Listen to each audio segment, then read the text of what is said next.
Hello, my friends. How are you doing?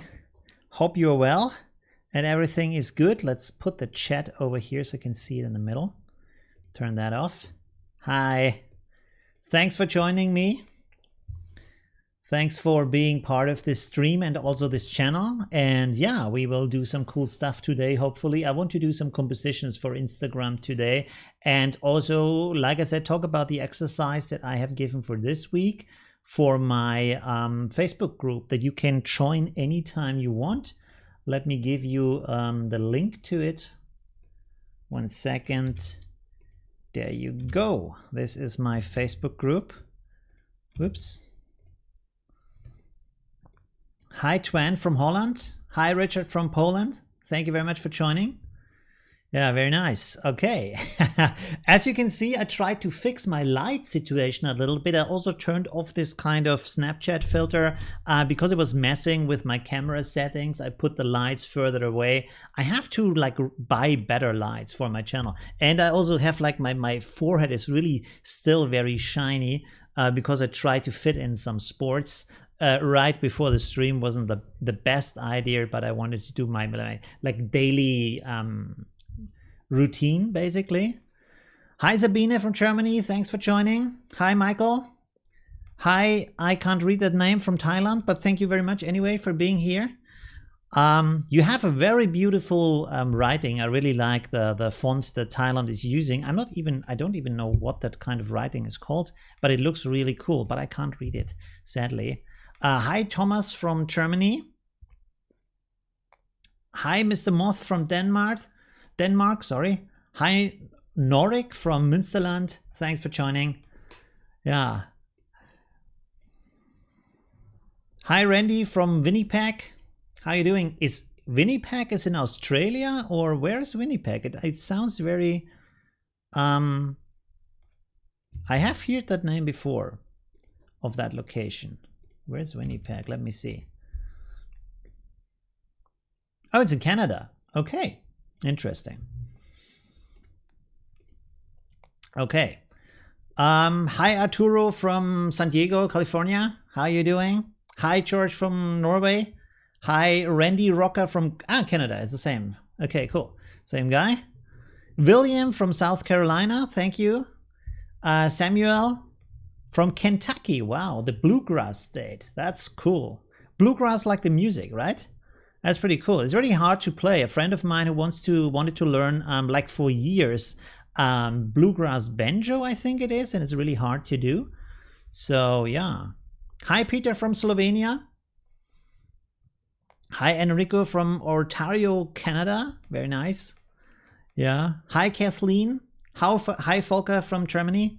By the way, Volker is doing a channel about Affinity Photo in German.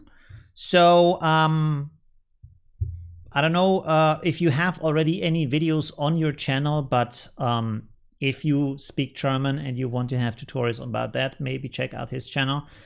By the way, Volker, if you have videos on there, you could send me a link via Facebook and I can post it in the chat, because you can't post links in the chat right here. I can do it like that. Hi, Siu from Saudi Arabia. How you doing? Hi, LG Flash from Sevilla. And Chini from Malaysia. Hi, wow, really cool.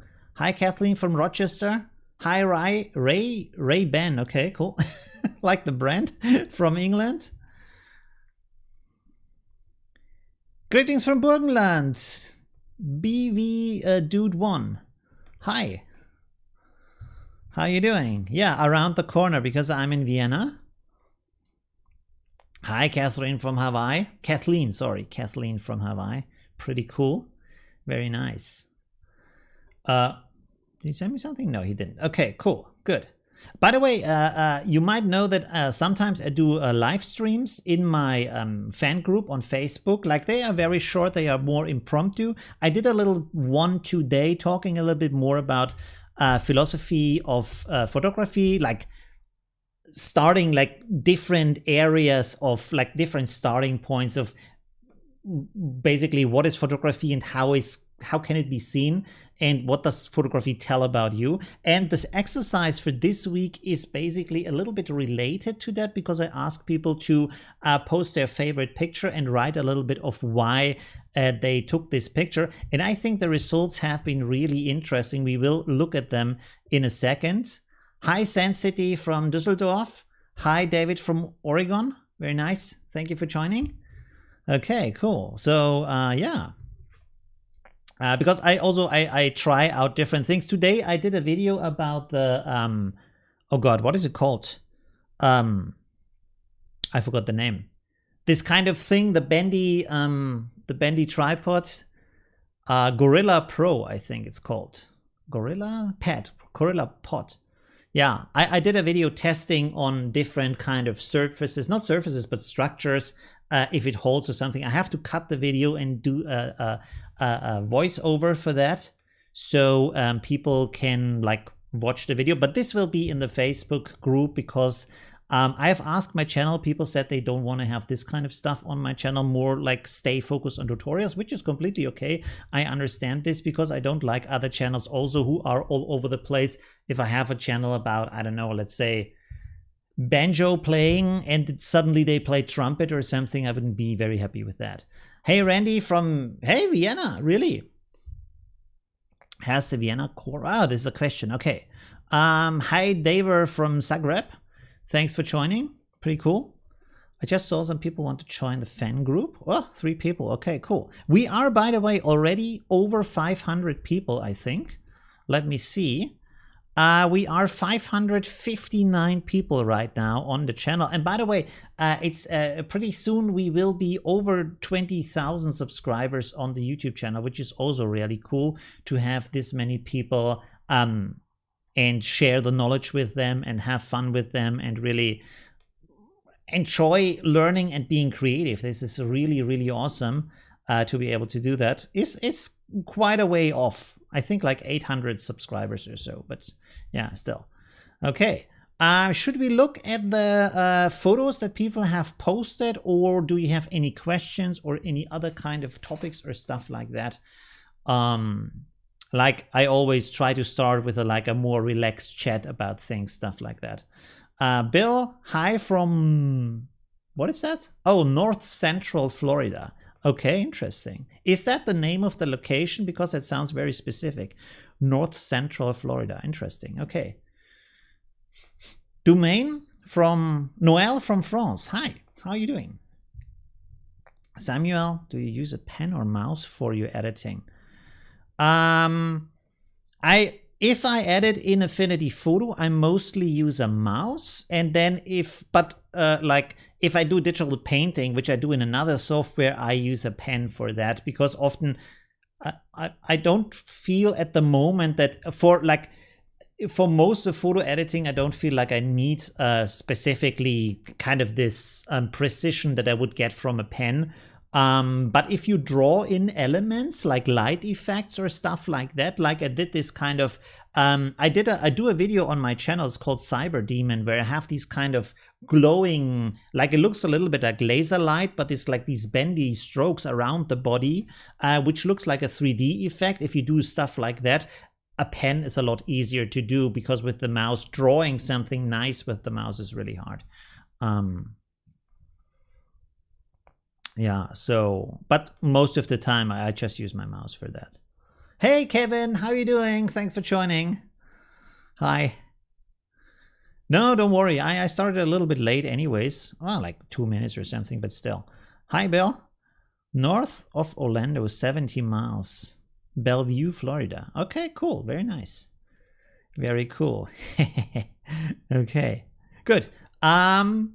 Let's start with the looking at the pictures first, like the exercise from the Facebook group.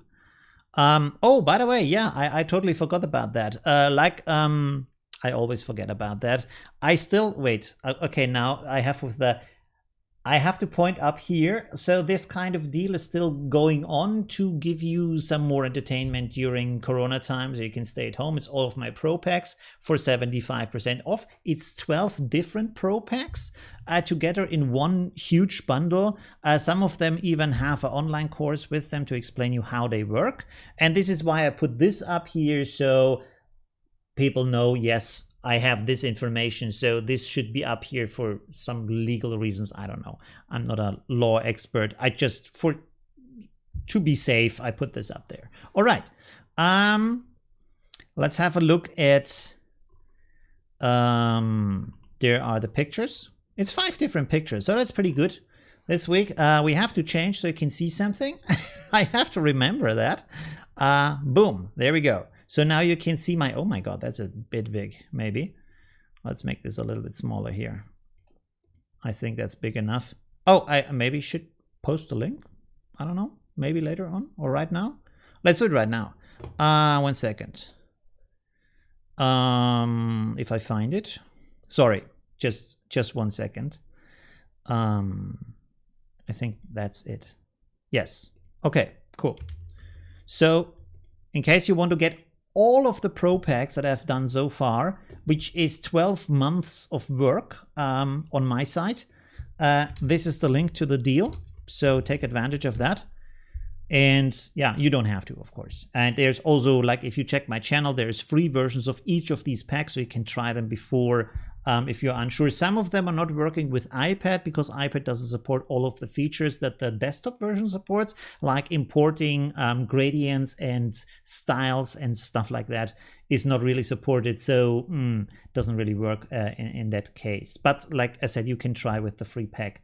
Okay, so let's get back here to the exercise. So, as you can see, I asked people to post their favorite photographic work. And this, by the way, is based on my little philosophical talk about photography. Because if you think about what is photography, what can be considered a photograph, and some people say, like, only the thing you do with the camera, but then the camera changes the picture and then you can change the picture afterwards. And of course you change the picture even before you take it by selecting what you want to photograph. So at what point does it end to be a photograph and become something else, especially if you edit it very extremely? At some point it might look like a painting or a pencil drawing, or we have done all kinds of effects on my channel, and there's a lot more effects out there, of course. So I said photographic work, so it's more open. People can post whatever they want as long as it's based on a photo somehow.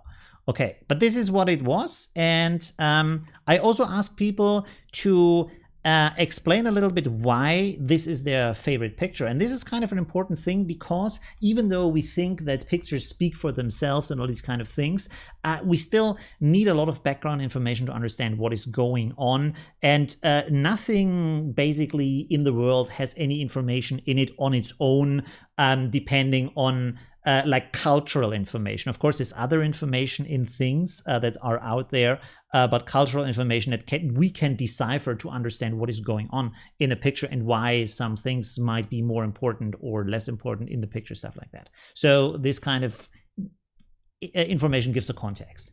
All right, okay, I hope this is not too boring. Okay, let's go with the first picture. So this is the picture here. Very nice. With a dog licking his snout. That's pretty cute. And a hat on top of the dog. Pretty cool. So the explanation for that is, this is my dog, a poodle called Capitano. His nickname is Caspitano. In the time at 1920, there were many poodles in circuses and show as an artist. And in the summer, a circus tent was placed on the beach. The main color of the beach furniture is blue. The tent has the same color in the pattern. The cape was in the car. The cap was in the car, sorry. As decoration, and the time for a photo is short. A very busy place with many people. Okay, pretty cool. It's a pretty cool shot. I really like also the like blur in the background, how the dog is cut out. Really nice. And also this kind of thinking about the furniture and the background colors and stuff like that. So it's really interesting. And also, of course, it's kind of interesting, like in the, like we will see with the other pictures, what kind of pictures we take with what kind of purpose. And I feel like in our time, because we take pictures for other people mainly, so people on the internet that don't necessarily know us, even though they might be our Facebook friends, they need some kind of extra layer, not just the picture and our inside connection with that.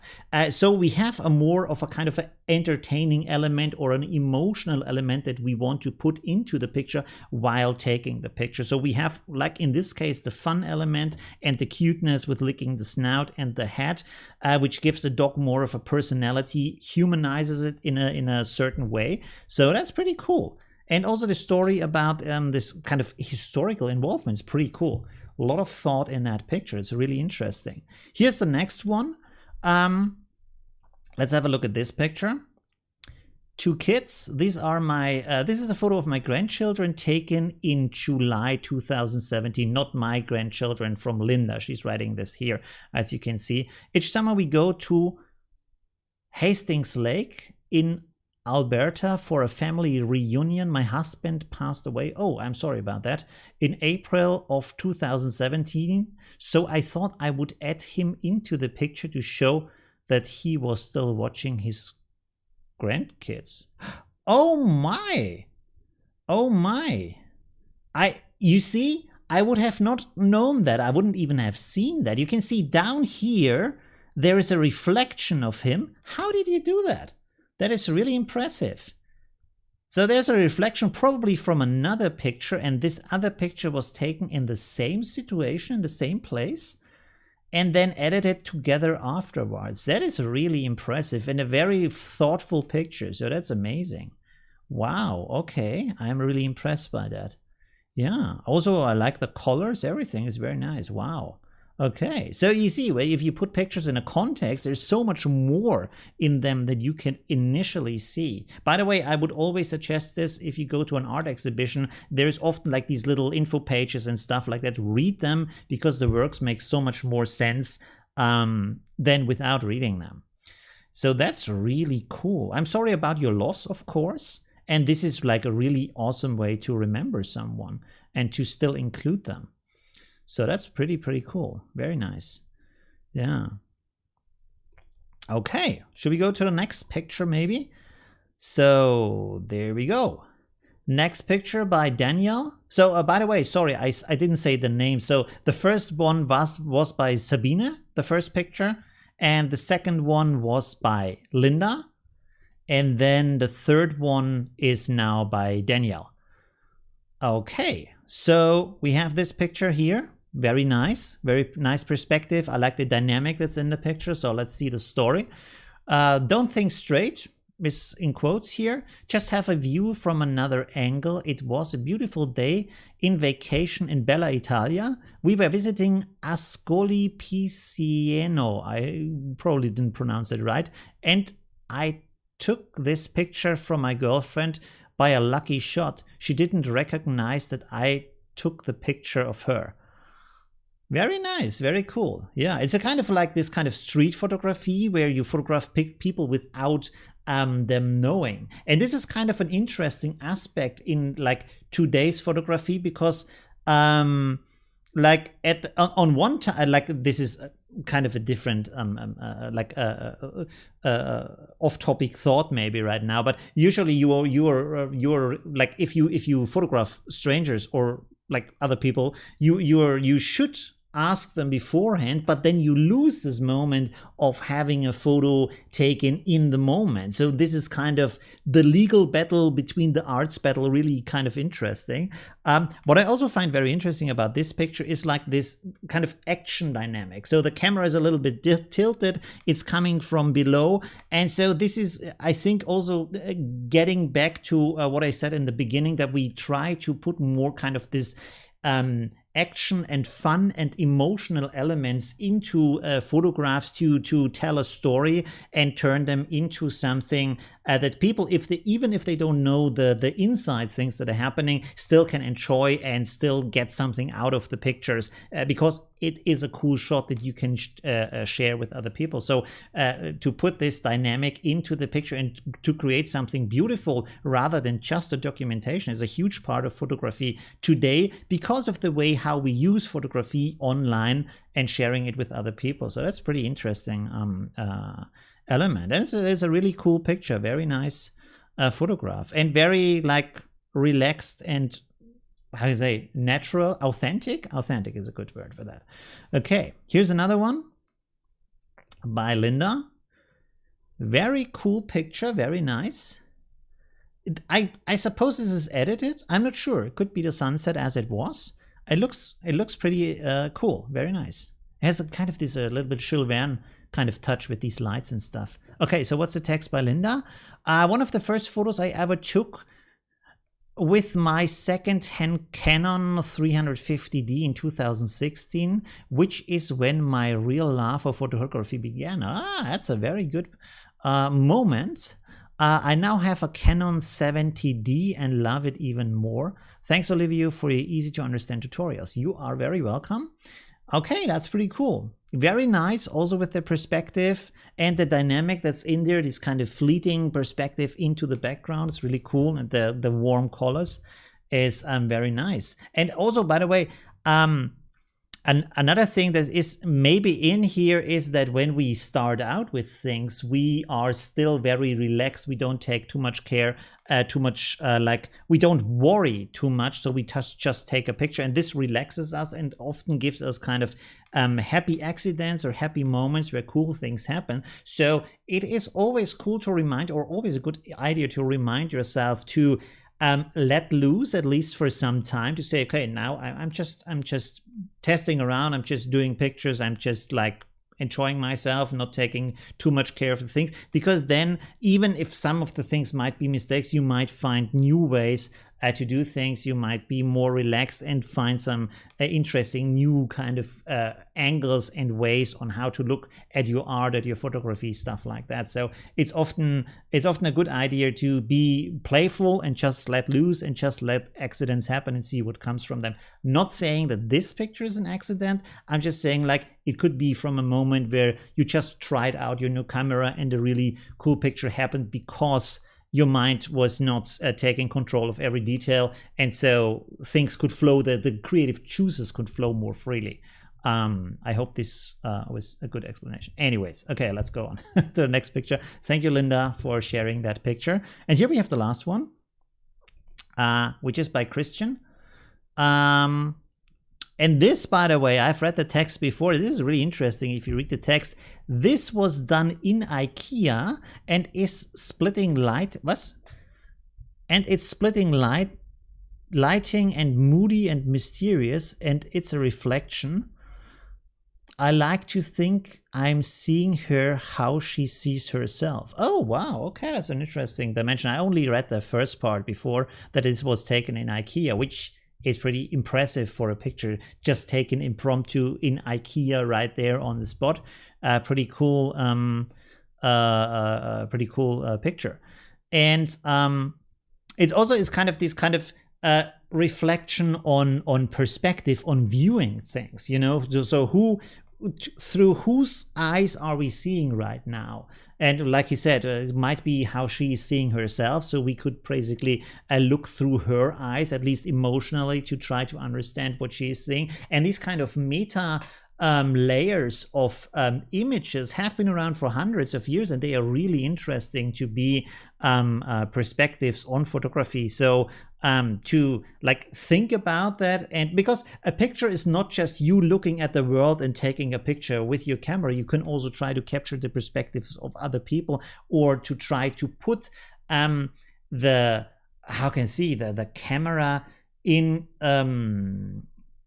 the perspective of another person. Yeah, so let me pull up a picture real quick.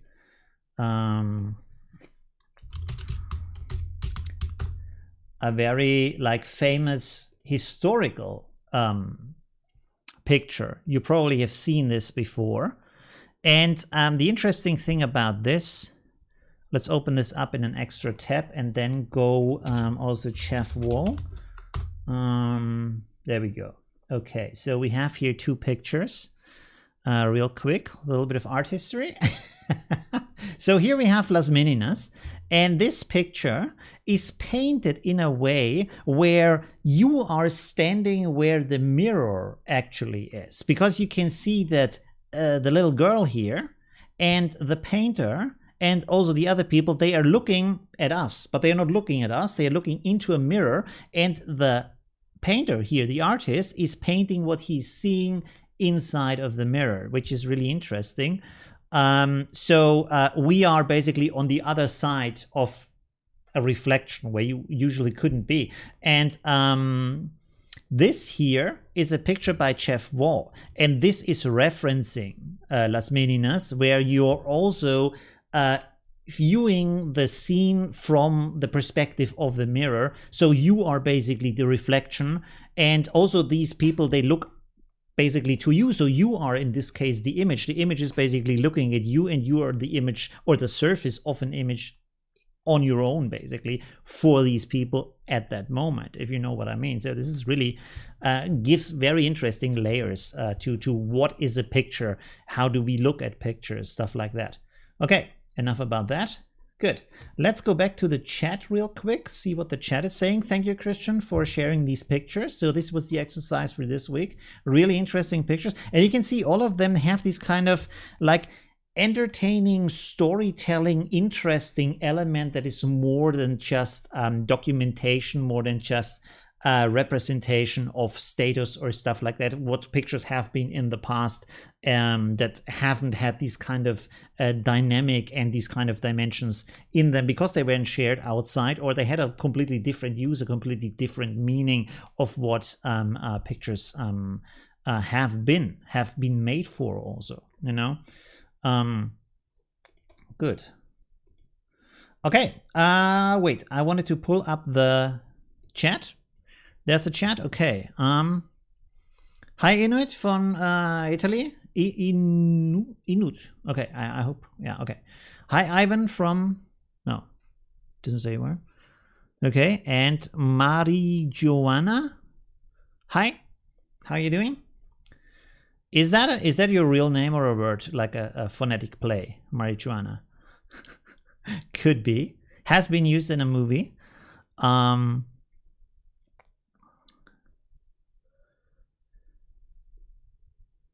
Okay, cool. Nice. All right. Okay.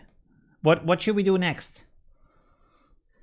Hi, Rob from Toronto. How you doing? Chef Wall, really interesting. Yeah, Chef Wall is a famous artist, photographic artist, basically, but in the fine arts, not in the photography arts, if you know what I mean.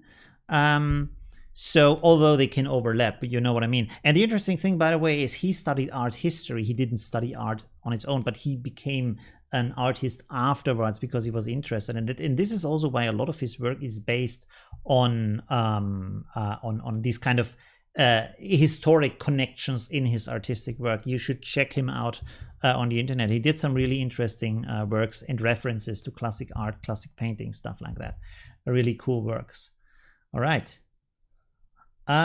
Good. Should we do the Instagram photo editing stuff, or should we talk some more? If you have some questions or stuff like that. Also, let's see if some people wanted to join here real quick. Yes, 3 people. Oh, so we get now over, what did I say before we had? I don't know. I don't remember. How many people do we have now? 562. Yes. Haha. Getting up there. Okay, cool. Very nice. So yeah, we could basically do a little bit of Instagram stuff, and then let's look at some pictures, and we can talk while we do that. Unsplash. There we go. Let's see what is interesting today. Elephant. Okay, cool.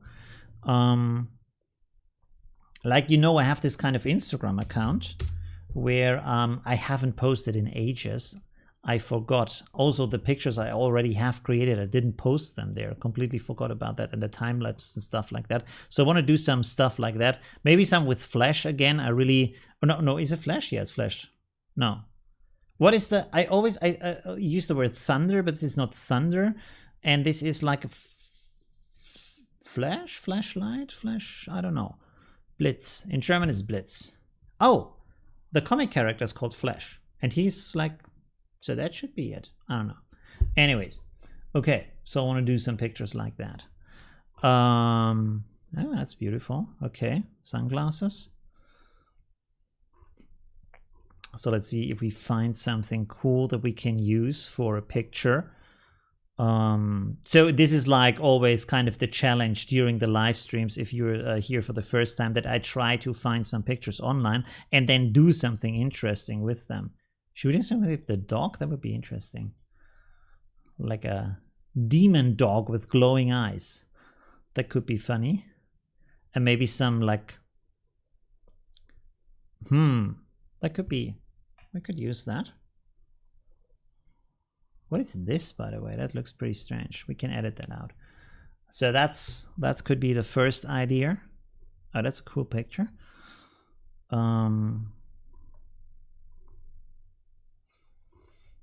Yeah, let's use the dog. Why not? Okay, so let's download this. There we go.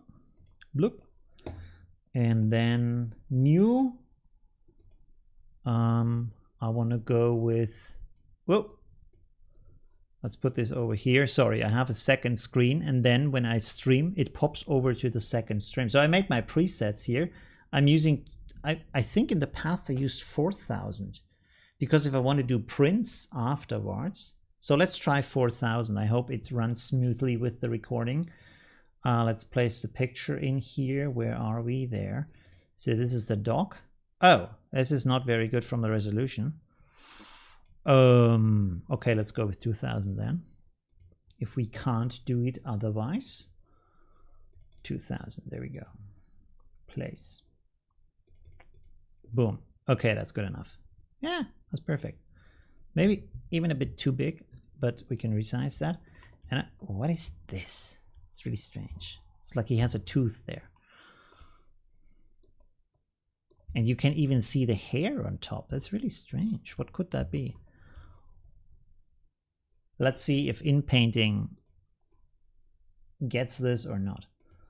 I'm curious. Let's see. Current layer and below. Can we... Let's make this a little bit softer here. No.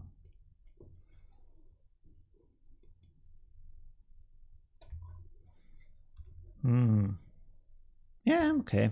It's good enough. Okay, so we can edit this. Try to do something with that. Oh, I should put the chat over in the other side so I can still see what you say. Can you explain color banding? Banding, we can answer this real quick. Can you do Texas picture? What is a Texas picture? I don't know.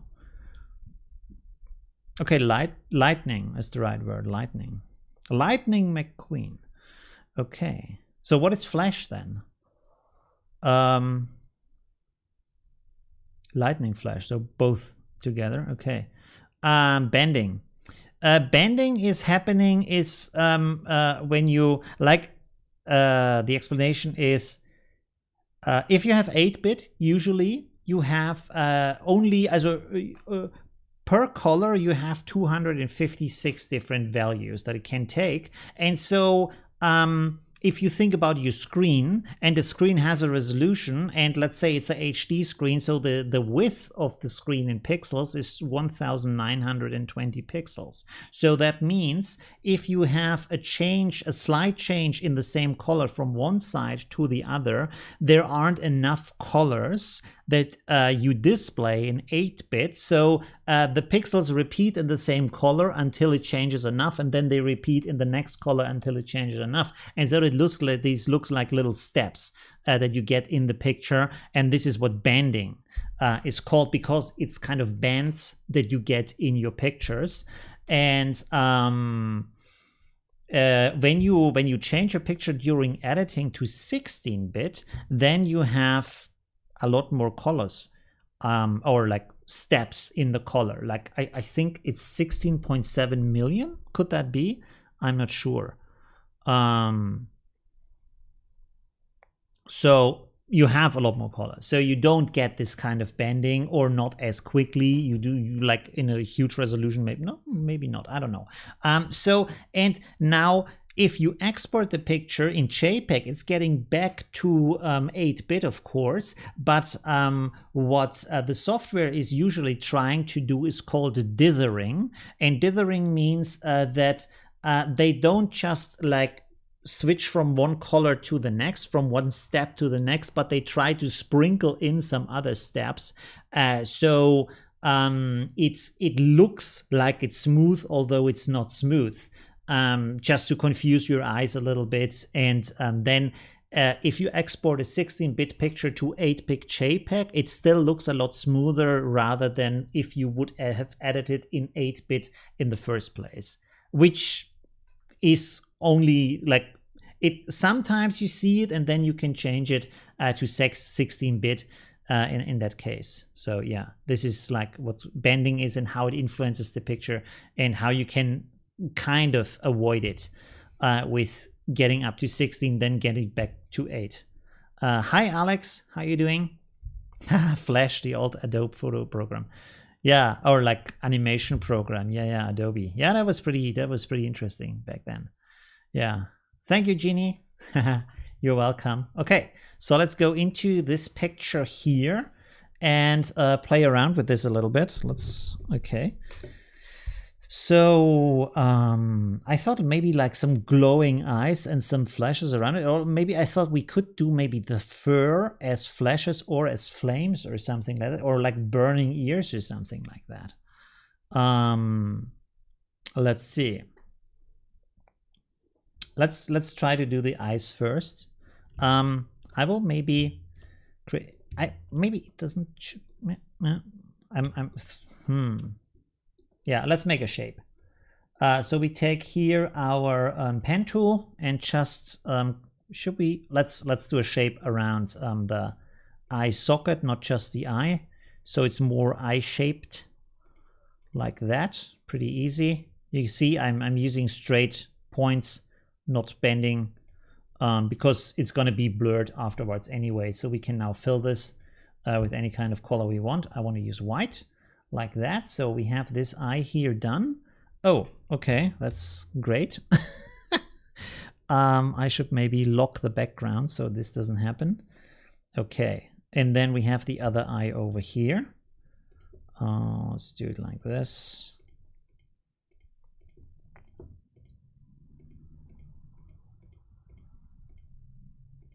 All right, this should be closed, I think. Let's give it a fill. Boom, there we have the fill. Okay, cool. So the eyes are basically done. This is very edgy here. Not so good. So you can go in here because you can see here this, I don't know if you can see the blue line here. Let's turn the filling off so you can see here the blue lines. I can still go in here with my node tool and then just grab this line and bend it a little bit outwards. You can see, so now it's getting rounder like that. So very easy. Now we have a more round shape. You can still also grab these points, move them inwards if you want to. You can readjust this so it looks a little bit better. You can also, how do you do that? You can delete the points. I don't remember how. You take the pen tool and then,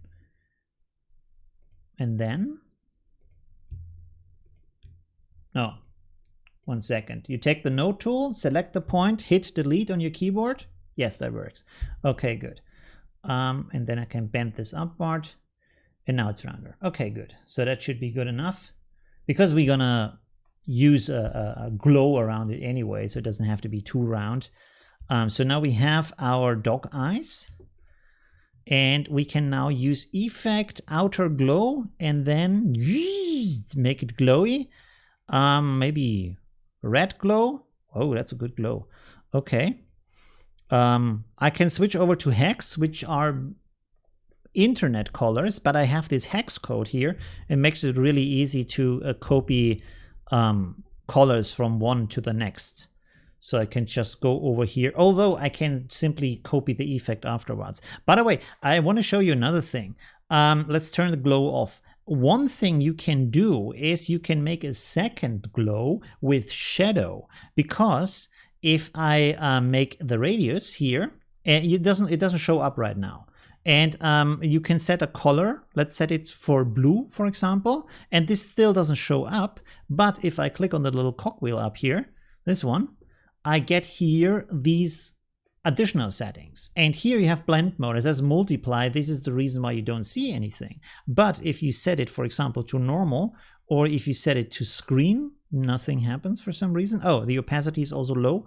Let's pull up the opacity. And you can see now, I can now see the glow. So that's pretty cool. It's not very intense for some reason. Glow? No, not glow. Screen? Let's set it to normal. Offset intensity. Ah, there we go. Intensity. Okay, not too much, a little bit intensity. There we go. So this means that you can set two glows onto the same shape. And so now basically you can see here, I can use this basically to mix these colors and create some like a different effect if I want to. So you can see like I have in the middle, it's more pink, and then to the outside it gets more blue. Can even make this radius bigger. Let's set it to 150. And now it's more apparent that in the background you have this kind of blue effect, and in the middle you have more this kind of pink effect. If you want to, you can set it also to other colors. Let's see if we find something that's better. I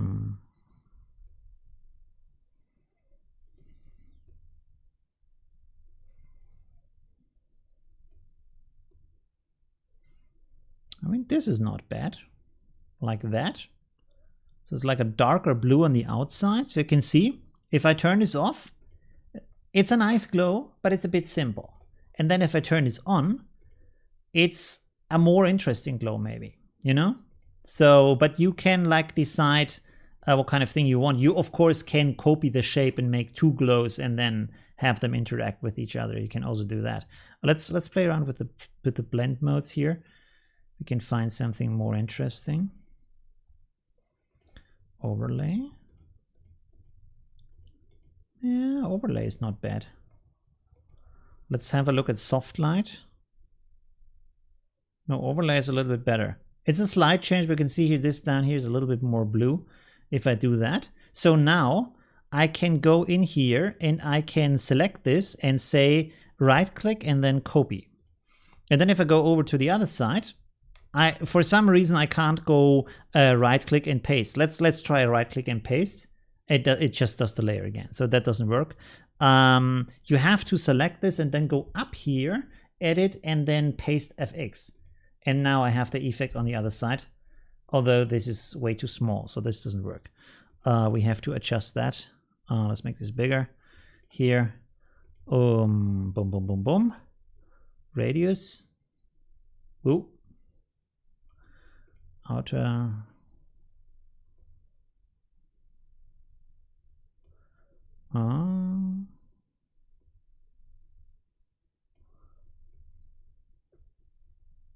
Yeah, that's okay. Good. Let's have a look.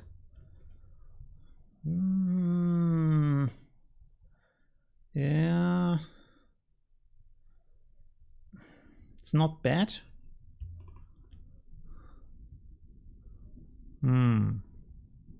Wait, let's blur this a little bit.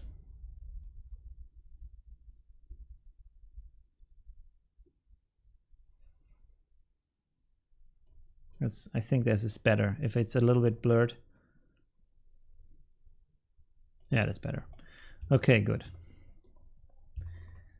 It still looks a little bit strange for some reason.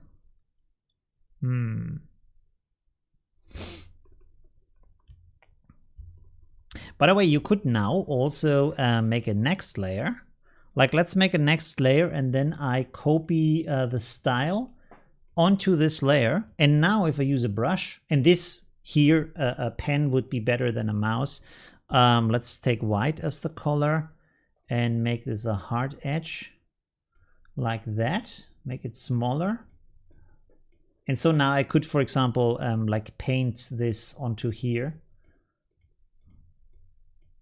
Like a liquid that's coming maybe out of the eyes like that. And for some reason, I don't know, the effect is resized again. I should have maybe put scale with object, but it's still strange because I didn't put scale with object. I don't know why it's resizing. So let's pull this up here and pull this up here from the radius. So you can see I could basically like paint this on here if I want to, although I don't have a pen right now. So painting something that looks like a liquid is probably not good, not easy at the moment. Not sure also if it would fit with the work or something. Well, I mean, it could be cool, but never mind. Okay.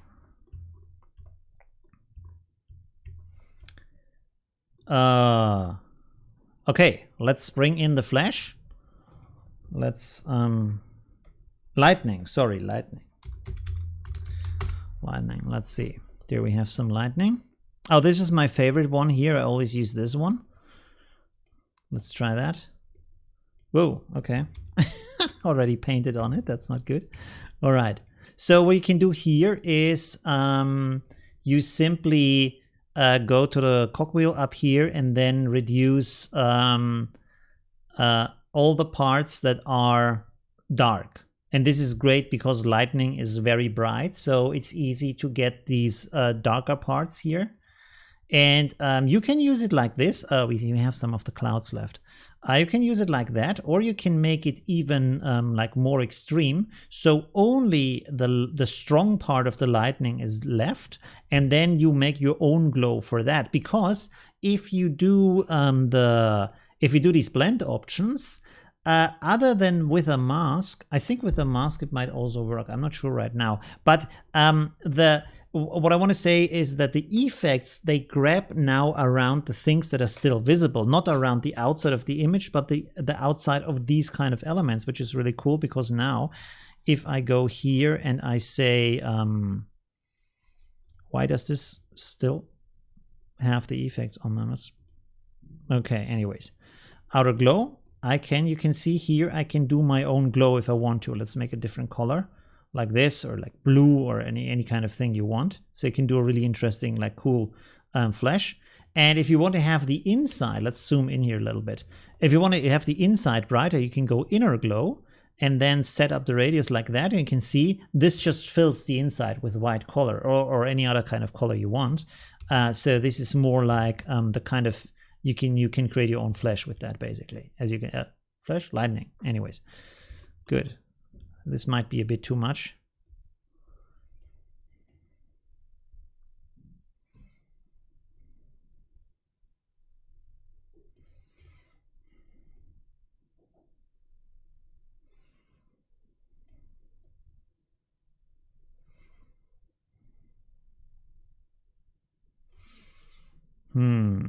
Should this be a different color? Blend options, reduce this, and then you have your fire. You can push this over. In this case, you push this over to make the flame brighter, while the background in this case is, you should use fire where the black background is completely black, and you have now a nice cutout of the flames. And now I can potentially put this up here onto the ears, because I thought might be a good idea to have some burning fiery ears for the dog, like that. Let's see. Yeah, they fit very well. We have to do something about the lower part here, and then let's duplicate this, put it to the other side. Let's see, like that. If we could do something cool here. Not too bad, actually. And we can, I mean, I will still edit this a little bit. Let's put this in a group and make an HSL adjustment. Let's see if that works. So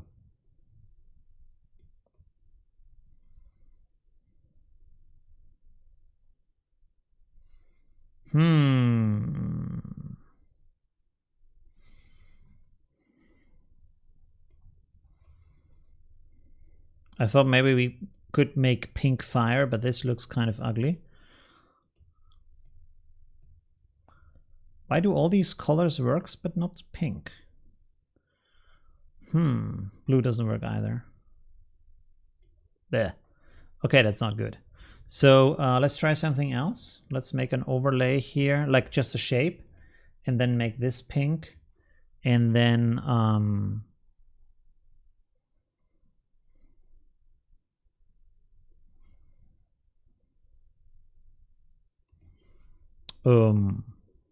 that's interesting.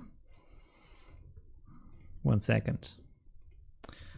I'm just trying this out real quick to see. Okay, so can I do both? Yes, I can do both. Okay, cool. If you hold Control and click, it creates a selection of that. So I could now make a mask of these two, put it on here. So now the effect, it's just here on my flames. Very nice. Okay. So that looks pretty good, I would say. Okay, so we can leave this for later. Let's turn this off and just try to get a good look of these kind of burning ears here for the dog. So we want it to be more like the flames coming out of the ears. Let me think, how could we do that? I will ungroup this so it's a bit easier to work with that. Let's put this down here maybe.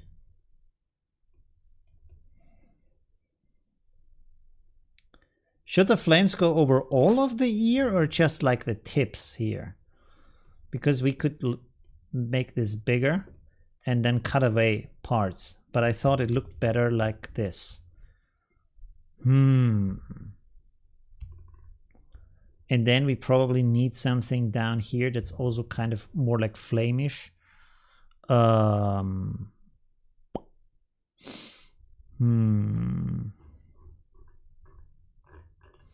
Like a starting point for flames. And this looks interesting here.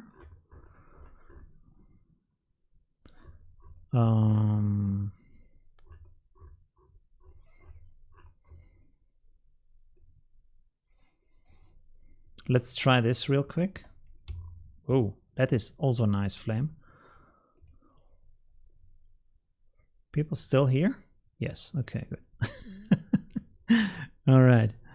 Okay, let's pull this down.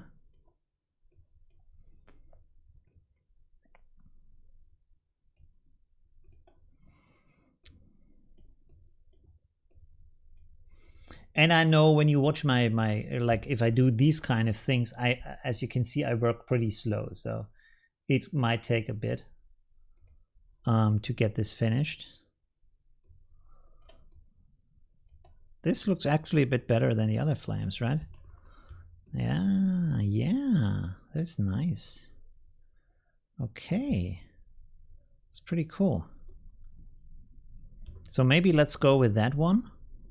Create a mask for it. Wait. Delete.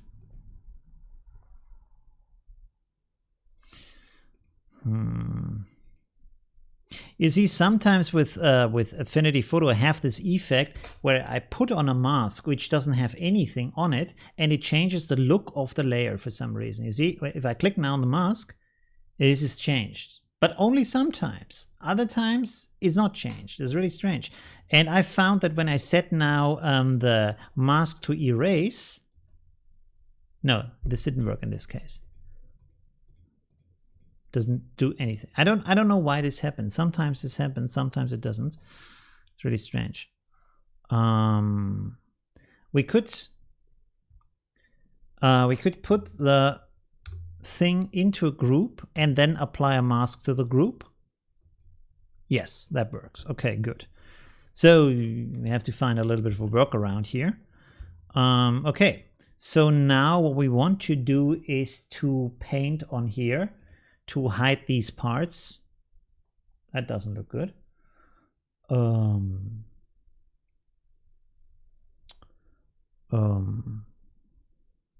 Okay, new plan, because this doesn't work either. So we will delete this, pull this out of the group, delete the group, and then make this big. This was the wrong layer. Make this big, like that. Make it straight, like so. Okay, good. Oh, this doesn't have a tip. Okay, anyways. So let's rasterize this. Oh, I can duplicate it before. Duplicate this, rasterize this. So that didn't work. Does it do? It did work. For some reason the preview looks different, but anyways, it did work, and now I should be able to apply a mask without any problems. Mask? Yes. Okay, good. So, and now I can also paint the mask without any kind of strange color effects to that. So you need a little bit of thinking around the corners sometimes. Why is this? Oh, no. Ah, okay, because it's pink. Okay, that's interesting. Good. So let's try to hide these elements here. Let's make this a little bit less visible. I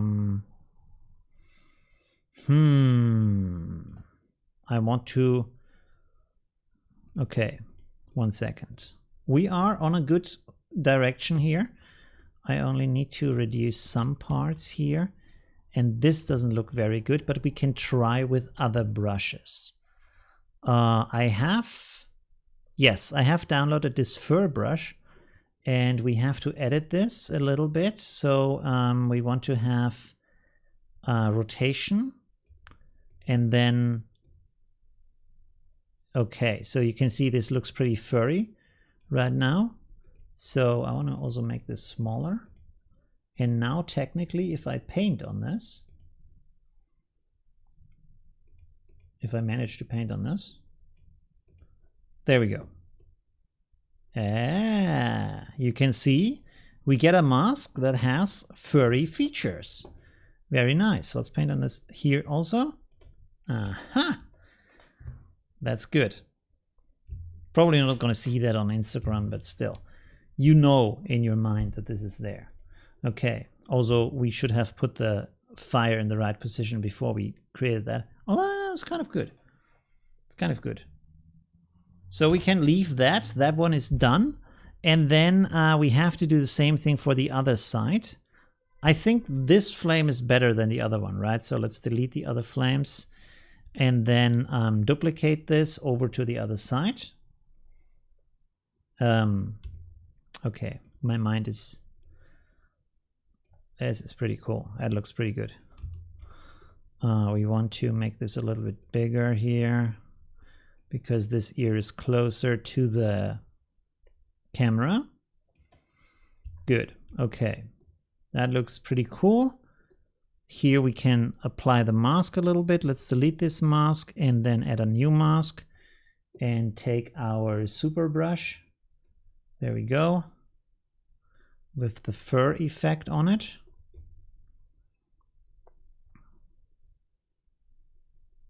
Okay, good. We could technically see if maybe down here we want to add some more fire. Let's make this a little bit smaller and rotate it. Let's flip it horizontally like that.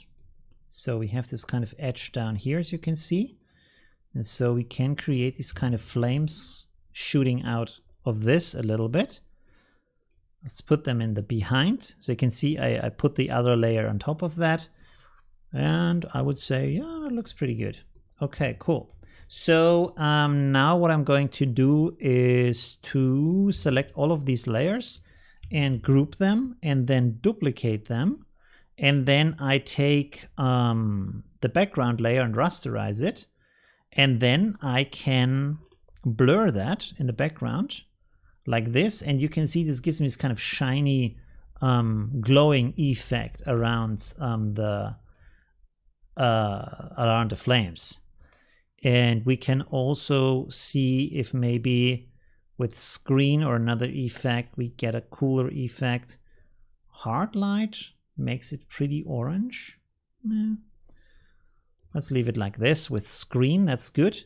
And now we take this rectangle again that we have created before, delete the mask that we have created, make it visible, right size, and then control and click on the group. So you can see this creates a selection, and I select the rectangle and I create a mask, and this now has everything inside of the flames, although I forgot the glow.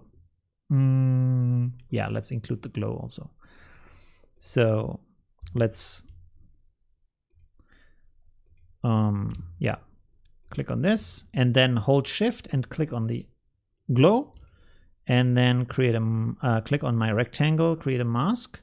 So now I also have the glow in there and it looks nice and pink like the rest does. And of course I can still change the color of my rectangle if I want to. So I can still go up here to fill, and let's duplicate this so we don't lose the original. Oh, this is actually also cool. You can see I can simply like take this and put it into another color, and then we have a different color on here. I can play around with that. We can mix it also, like if I turn the other one on that we have created before, and then I can like apply different colors and they basically mix because of the blend modes. And I can also make this, for example, darker, so it has less of an effect on the color below, or change the blend mode. We can also try that. Hard light is too much. Soft light looks pretty nice. That's, whoa, I didn't want to do that. I wanted to make it darker. That's actually pretty nice.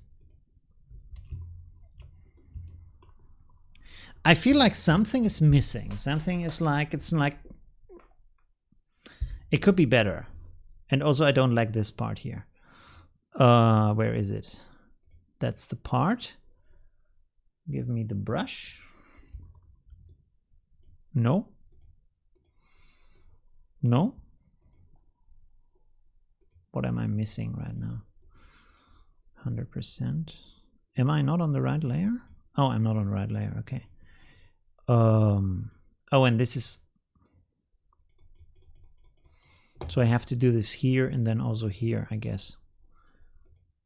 No.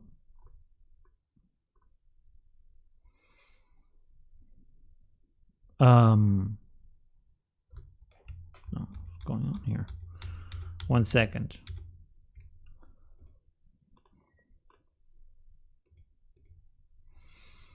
What is this? Oh, okay, that's the big version. Let's put all of this in a group just to make it easier. Create a mask for that, and then just paint on that mask, and there we go. Gone. Okay, good. So let's have a look at the... Am I offline? No. Because the chat has disconnected. Please try again later. What? Can you see me? Hello? Hello. Let me see if the internet is still plugged in.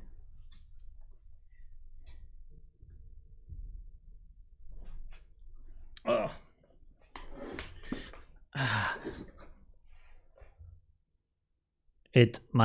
Like the preview cells, I'm still online.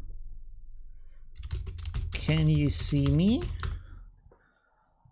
I hope it has reconnected. Please try again later. That's strange.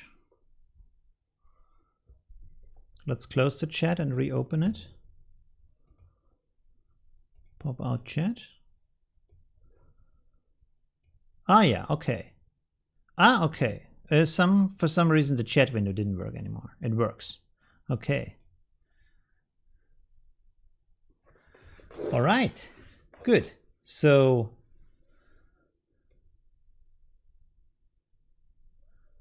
I missed a part, really. That's strange. Okay. Maybe it was disconnected for a moment. Do you have all Affinity app?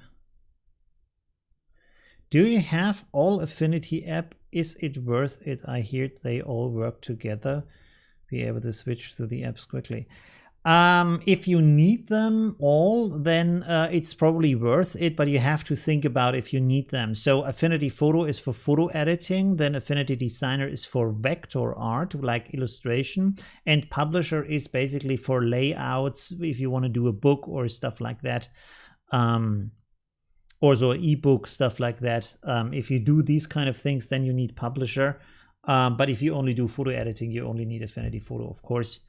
And like if you do illustration, not too many people do illustration. Affinity Photo can do a little bit of vector on its own. So if you just do a little bit of vector stuff, you can do that in Affinity Photo also. Okay, there we go. I don't know what to do else with the picture. We can leave it like that if we want to. I feel like something is missing. I feel like something could be like better.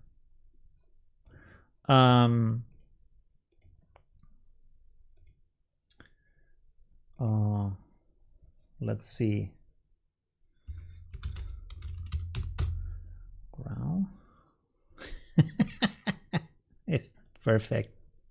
This is the Corona time isolation picture. Okay, no, I wanted to have some like a growling, like fletching.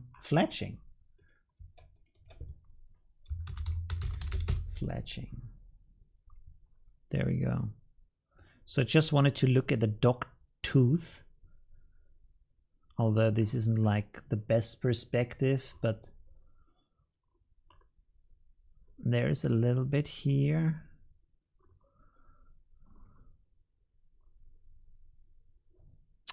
Let's go to Google. Dog teeth. Is there a good picture? Oh, there we go.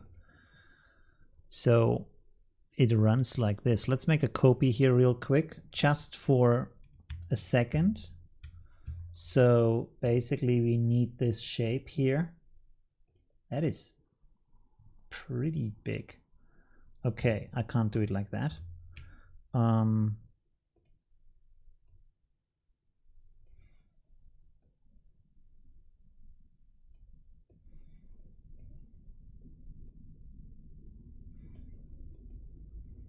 Okay, this doesn't look good at all.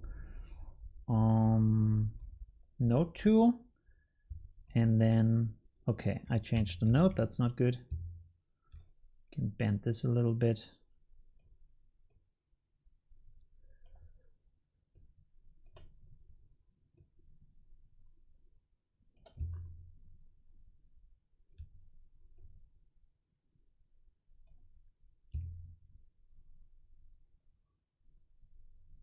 Okay, let's fill this with white, and then we can delete the picture.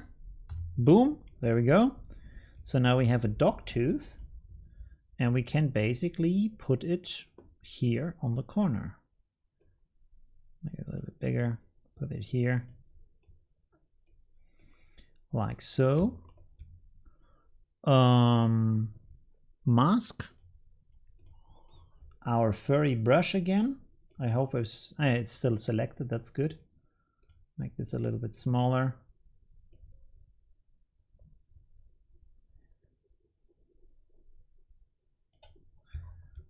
There we go. Dog tooth. Okay. And we can technically also make this glow. Where's my glow effect? Up here. Copy. And then paste this on here. Edit. Paste the fix. There we go. Although this isn't good. So let's remove the mask from that. And then, oh wait, group, put the mask on. Ah, this works. Okay, perfect. Although, wait, Ungroup. Sorry, we feel like really precise today. Rasterize. Yes. No, don't preserve the effect. Oh, okay.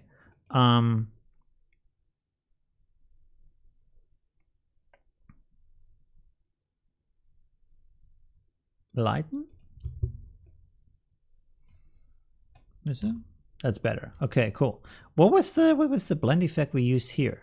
Normal. Gaussian glow. This is using screen. This is using overlay. Okay, maybe it was overlay.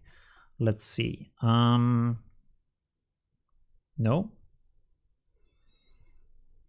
Well then, let's leave it like that. Is that okay?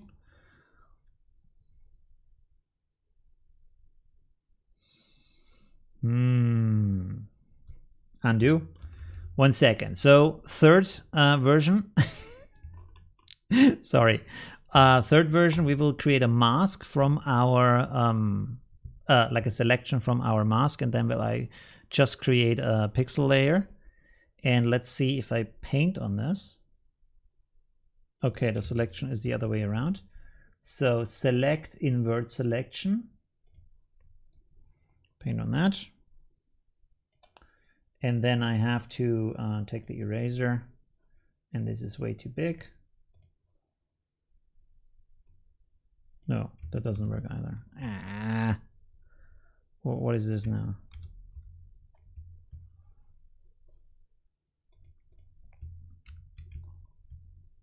No, that's even worse than before. Okay, so let's do it like, yeah, let's make a group and then just put the mask on the group. Mask to below. Didn't work. Oh, it's turned off. Okay, so now it works. There's a little bit of a color error here, which is annoying, but is it visible? Not so much. It's okay. It's okay. Good. I want this tooth to look more glowy though. So let's make the Gaussian blur a little bit stronger, like that. And we could play around a little bit with the inner glow. Doesn't do anything. I mean, it's good enough. Is this the position of the tooth, by the way? So this is the last thing, and then we're done and we do the next picture. I have really spent enough time on that. I think that's the right position. It looks a bit strange. Maybe it's a bit more in the front. Let's try this real quick. So maybe it's more here.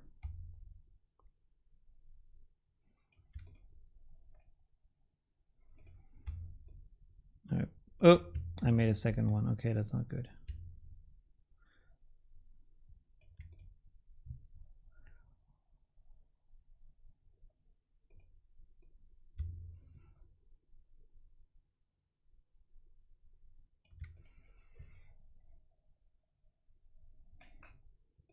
Sorry, I'm not happy today.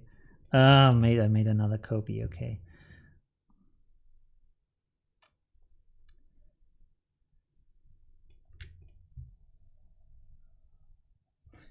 Why doesn't this feel right? I don't understand. Let's rotate the tooth a little bit.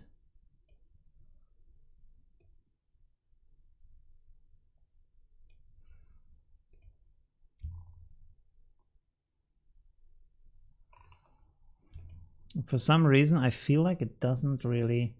I know I have to finish this now, but...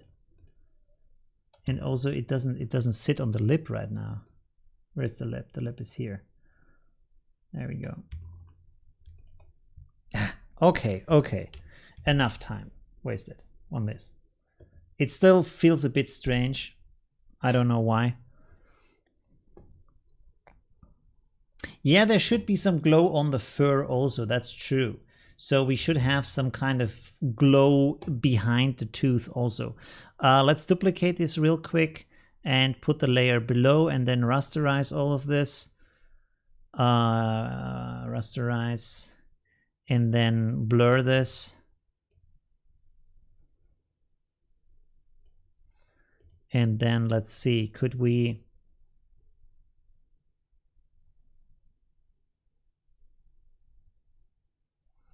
I mean, that looks a little bit like a glow on the fur. We could go with that. I don't know why it's influencing the other part also, but we can erase that.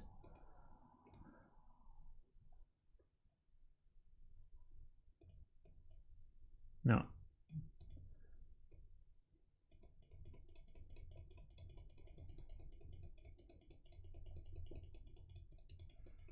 There we go. Is that sufficient? Not really, right?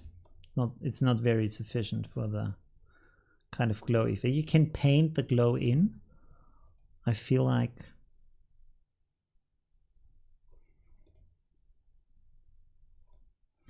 let's use warp here.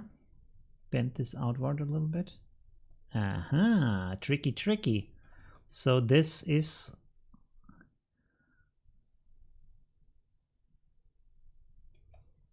better. Okay. Delete this part here again, because we don't need any glow here. There we go. So I would say, is that good enough? I don't know. Is that good enough? Sorry. You're not over here. My chat is over here. The second tooth makes it better. What do you mean by that? Like two teeth? Really? No. Could make a full row of teeth, but actually I wanted to finish the like smaller one here.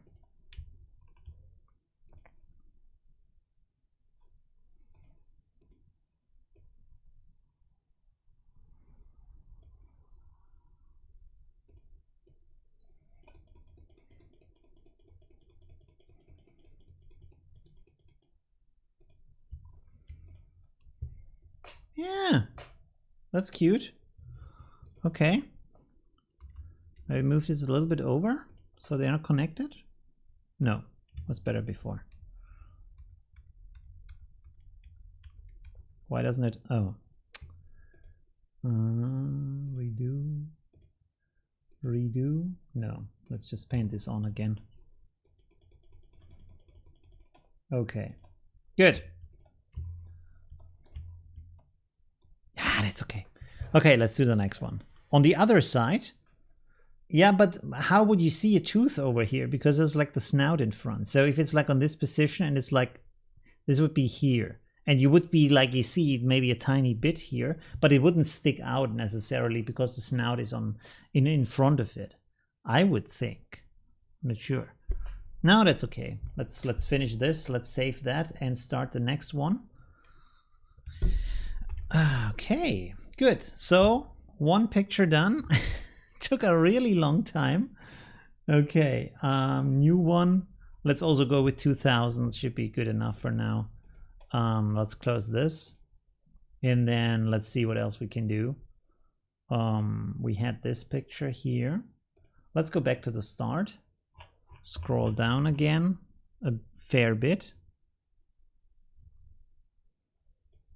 Teeth like a shark. All right, so what else can we do here today? Corona bottle. Yeah, although with a brand thing, I'm not sure.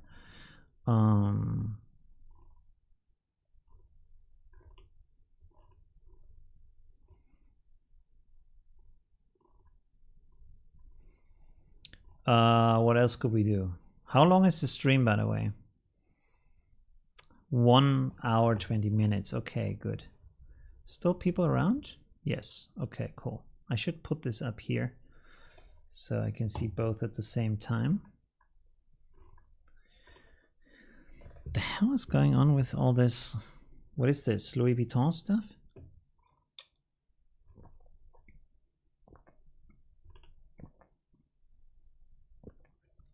That's cool.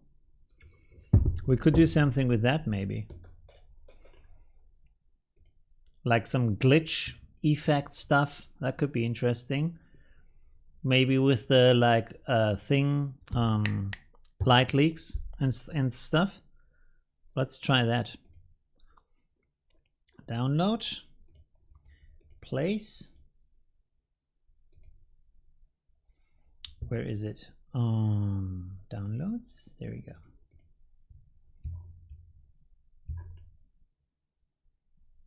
Okay.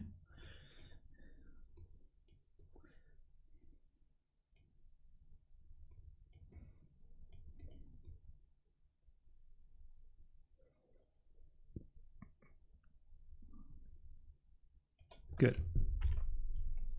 Let's lock this in.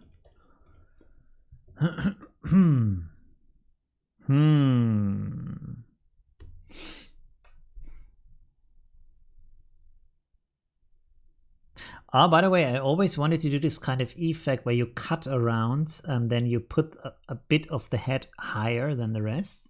So maybe that could be interesting to do here. And should be fairly easy because the background is black. So we could give that a try. Where would we cut?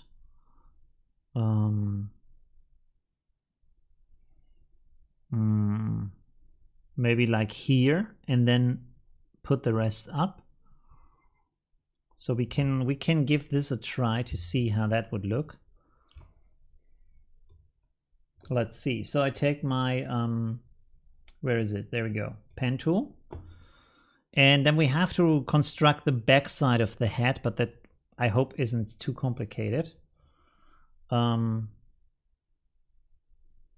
Let me just paint first with the brush, like a little guideline or something, so I have a certain idea. So let's see. Again, here here a brush would also be better. So if you cut here, and I want it to be so we can look on the surface of it. So it can't be like that because you don't see the surface then. Why is my... Oh, I'm still using the fur brush. That's why. So if I cut like this, we are not seeing the surface, but if I cut like this, we should be like, you should be able to see the surface. So it would be like, wait, so if we cut here like that, then you basically have the line here and the other line here like that, I would say.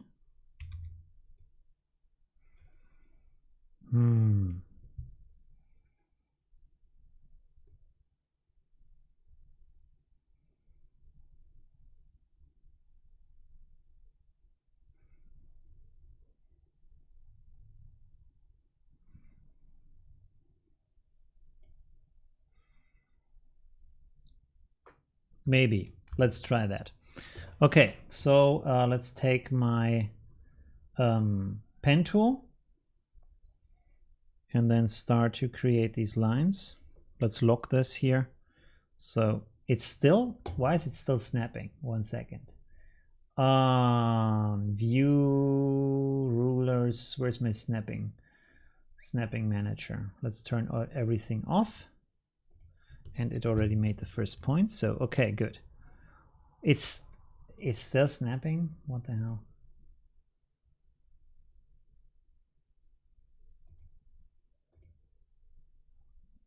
What? So this does nothing. Okay, so I simply hold Alt, and does Alt change anything? No. So Alt turns off snapping for a moment, so that should work. So okay, that didn't work at all. That's a great start. 1 second, let's pull this up here.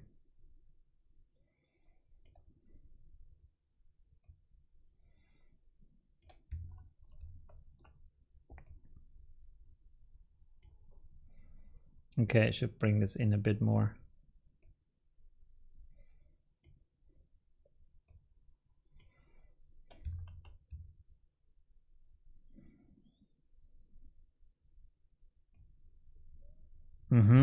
It's the wrong side. No. Okay, let's go through the back.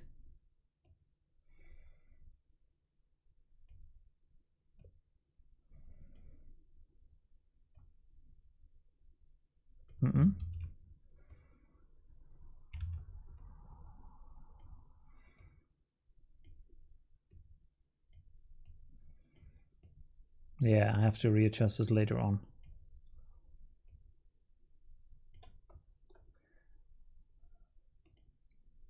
Okay. Let's fill this. Boom. Like that. Then I will hide this. And now I have to adjust the curve because this is horrible.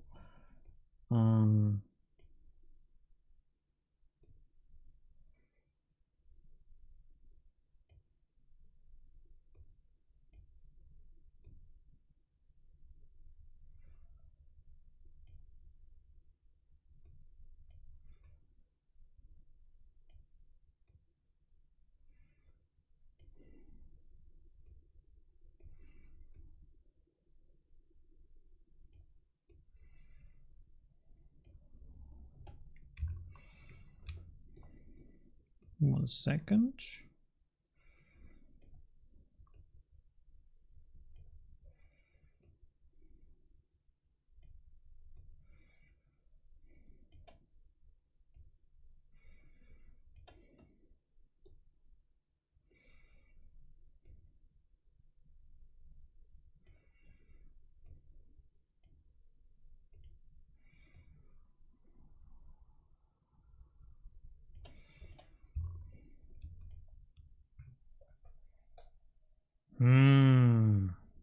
I'm not sure. Anyways, let's duplicate this real quick just to see how the effect would look. I don't think I actually have to duplicate this. Let's duplicate the background, duplicate, and then how am I going to do this? I make a selection from this, and then I extend the selection to the rest. Where's my lasso tool? There we go. So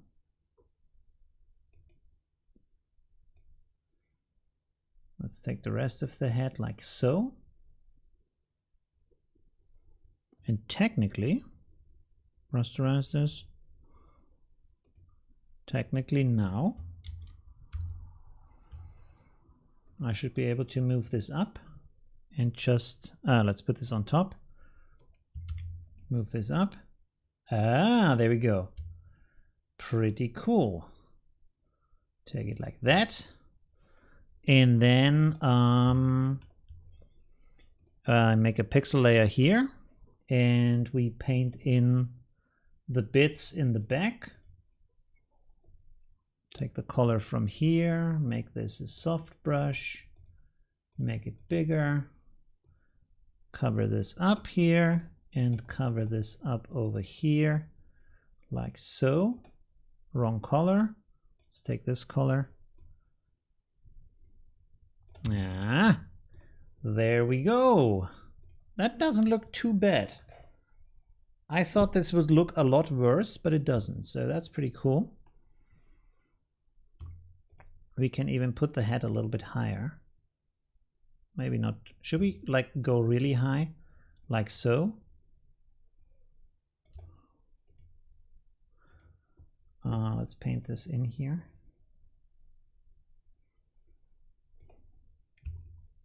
It's actually not bad at all.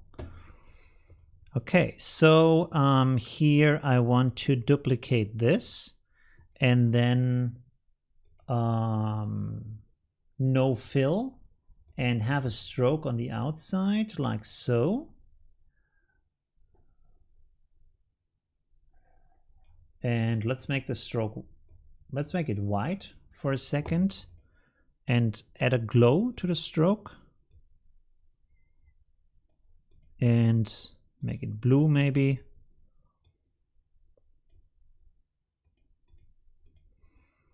One second, intensity. What is it if we make the stroke smaller Okay, the glow gets smaller too. So let's keep it like so.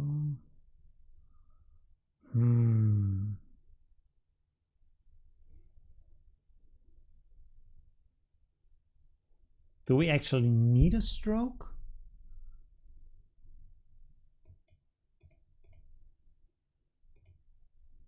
Yeah, we don't. Okay, that's good. So we can use it just like that. We can actually delete this layer. We don't need it. And then put the glow on the other layer, like so. Yeah, that works. Okay, cool. So the next thing I want to do is to put also a glow up here, but only on the lower edge of her face. So basically what we can do here is just duplicate this one and move it up.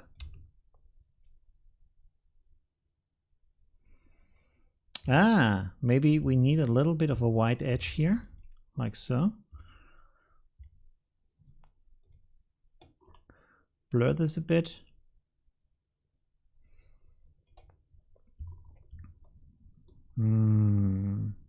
Okay, we need to work on this one here and over here and that stuff. And maybe change the fill color.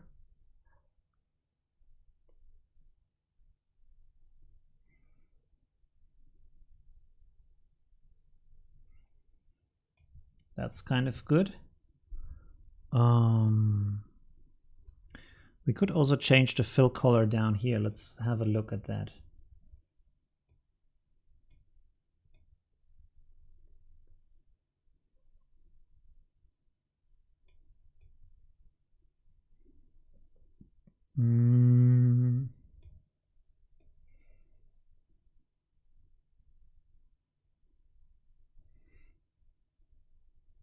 Yeah, maybe not.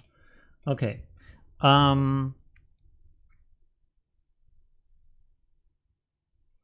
But we can duplicate this and then turn off the glow and then put a gradient in there. Let's see. So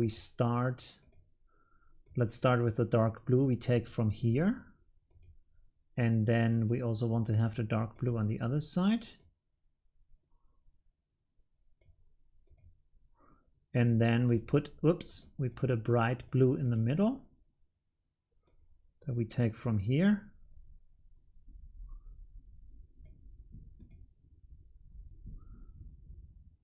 Maybe even brighter, let's see.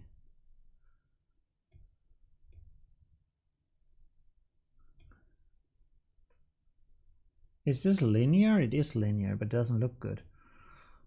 Let's see.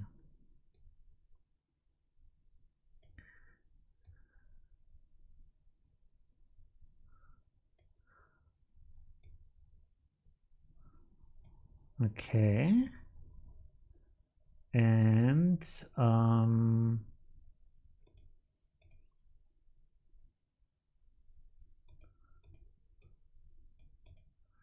let's make the side here even darker.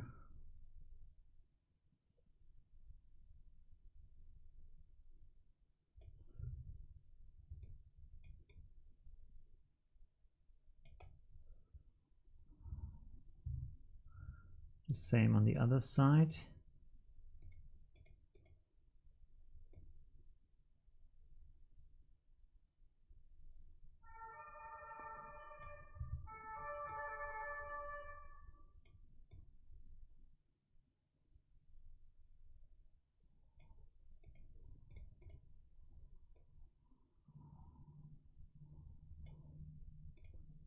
Okay.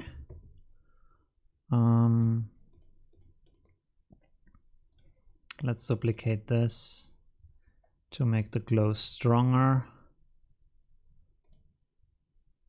Something is missing. Let's zoom out real quick. Boom. Okay, looks like crap. Okay, that is not good. I thought it looks a lot better, but it doesn't. It looks really not good. Well, I have to adjust the gradient, I think. Let's see. Let's move this in. Yeah, that's maybe a bit better.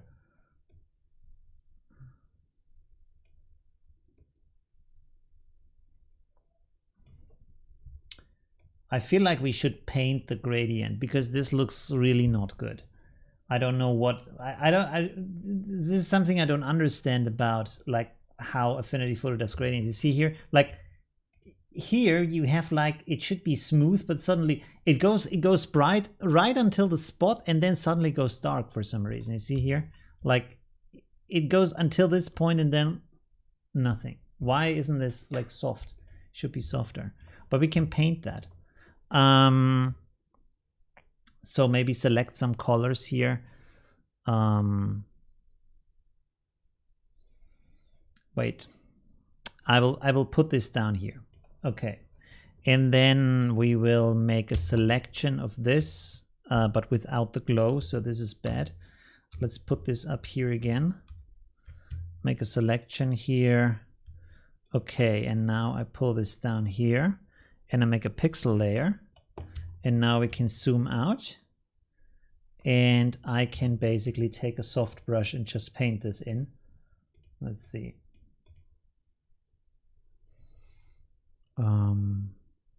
So let's start with this as a color, or let's start with this in the center and paint this in here like that. Let's paint all of it. And then I make my brush bigger. And then we can gradually paint the other stuff in. Let's make a second layer just so I can easily go back if I want to. This is too hard.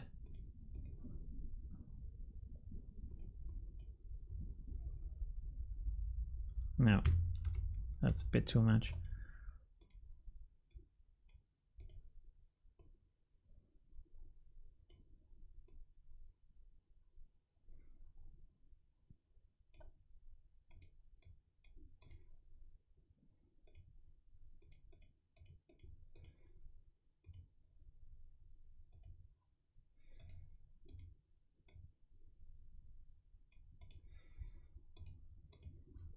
Take the outside color.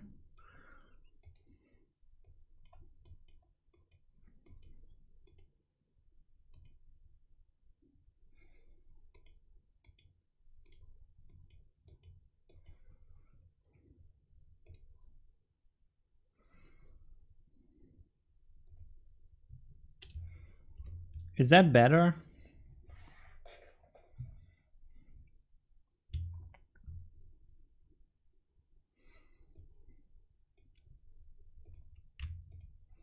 No, wrong one.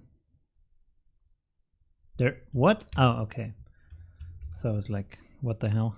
But, oh,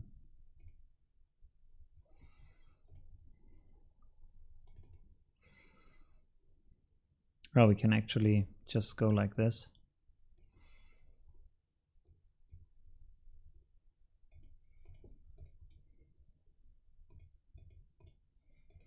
You know what? Actually, let's set this to screen. Make this a bit bigger here.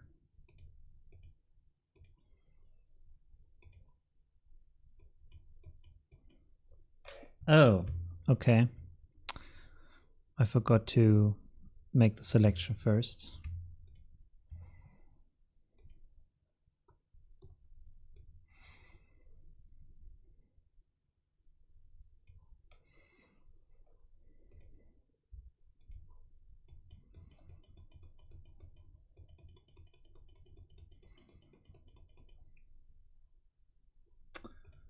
Okay. Is that better than before?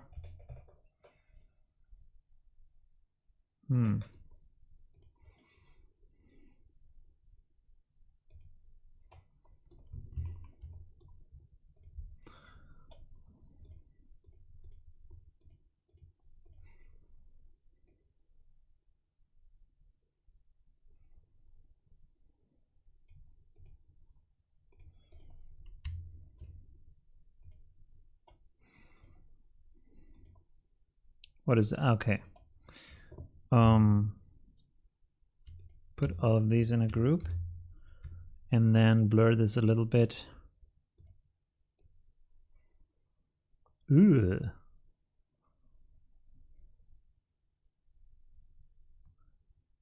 Okay.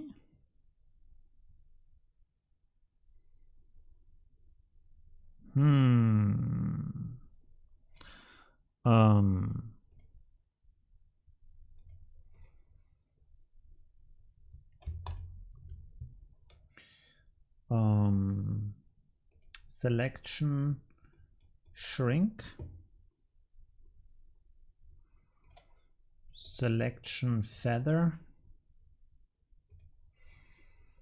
Okay, let's make a mask.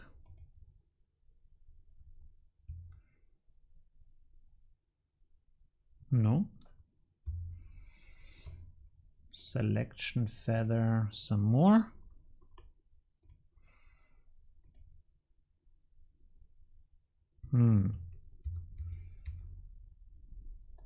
Okay, maybe not. Let's have a look at the chat. What is the chat saying? Higher is better. Yeah. Hey PM, how are you doing? Thank you, Michael. Hi, World Traveling. How are you doing? Good. So this is kind of a good start here. But we do need to do some more stuff here. So first of all, I want to get rid of this stuff here. Let's take my, maybe just the eraser. That could be the easiest solution. Make it a little bit harder. Just erase that stuff over here up until the face. Yo, that looks good. Make this bigger and softer, and then kind of blend this stuff in here a little bit. Good. Here we have the same kind of trouble with the hair. I'm not sure what to do here. I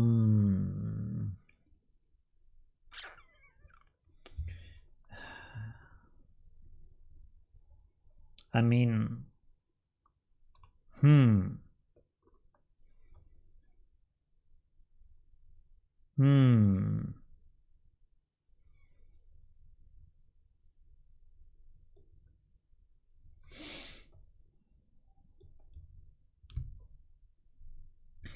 Okay, first of all, let's get rid of the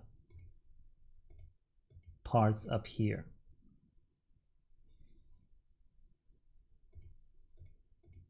Why is that's interesting? Oh, that's the part of it actually had in the background. Okay, that's interesting. So let's delete these parts here, like so. Or should we have to, like, the ear should maybe stay here? The best thing here would to have like a little bit of hair on top of that stuff, but then I would have to select the hair.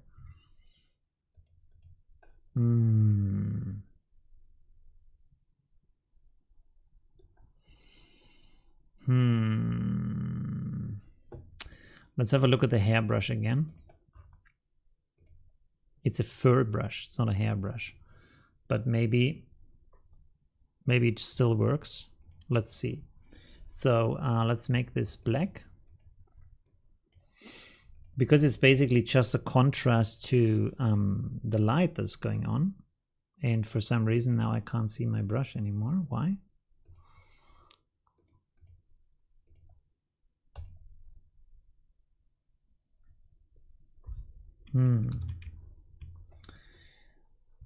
Is it too big maybe? No. Ah, come on. Affinity's playing some tricks on me again today.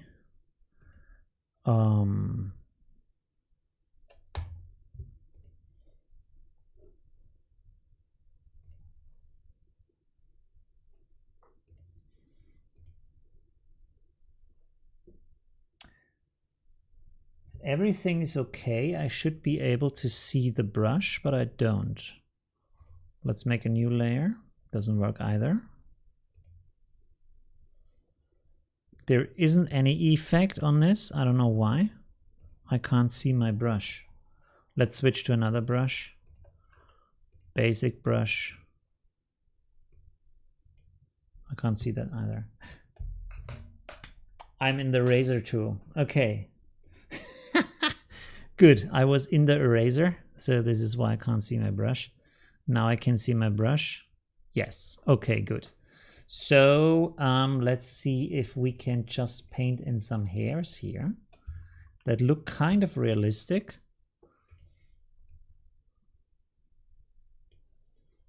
Let's go like that. And then open up our brush window, and we want to rotate the brush a little bit. Oh, this is doing some dynamic chittering. We don't want to have that. Okay, I need to rotate it to the other side, which it doesn't do. This is another thing I don't like. I can only rotate it like 50%, it says. So basically 180 degrees. Why can't I rotate it 360? Because now I want to go in the other direction, but I can't. Oh, wait, I can. I can with my arrows on the keyboard. So that's pretty good.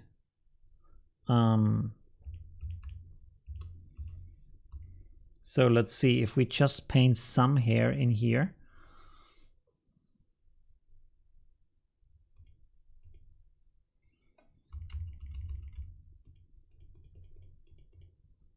Why is it?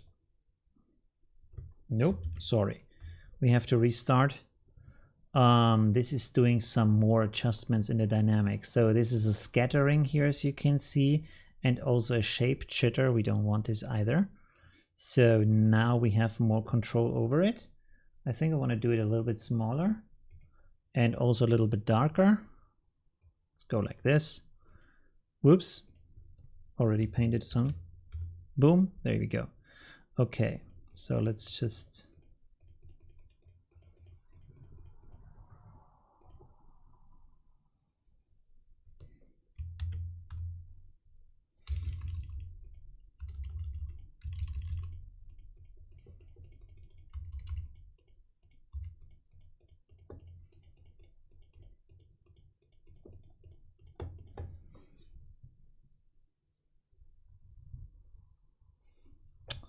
Yeah, maybe.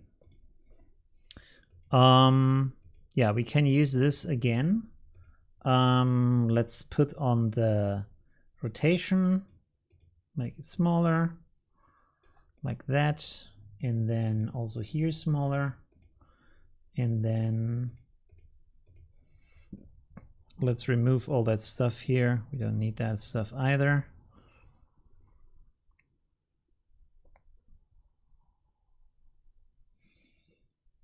And I mean, this is sticking out here, so that's not good.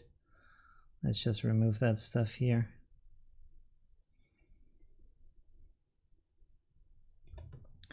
And so we technically have some fake hair on here. That's kind of good. Let's duplicate this. Doesn't duplicate, interesting, okay.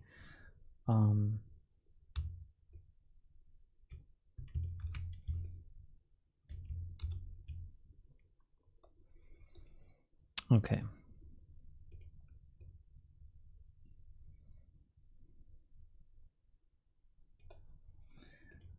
Delete this stuff here.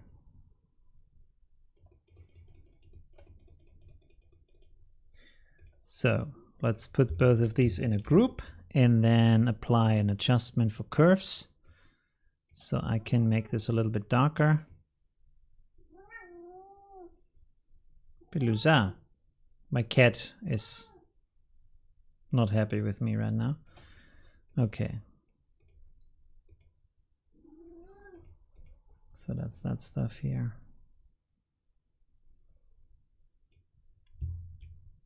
Yeah, okay, good.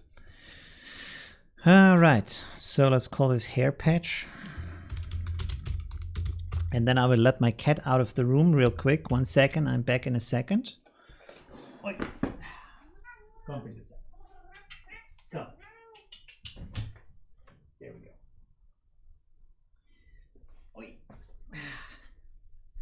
Okay, I'm back.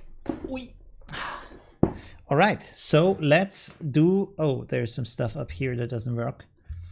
Let's hide that real quick, and then let's do some more effects on the picture to make everything look more interesting. Let's go like that, bigger.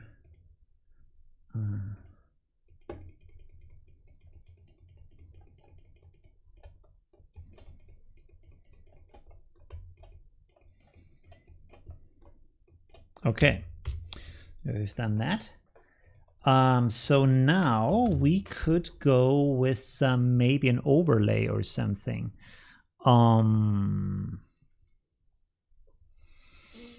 Let's see. Let's just make a rectangle over everything.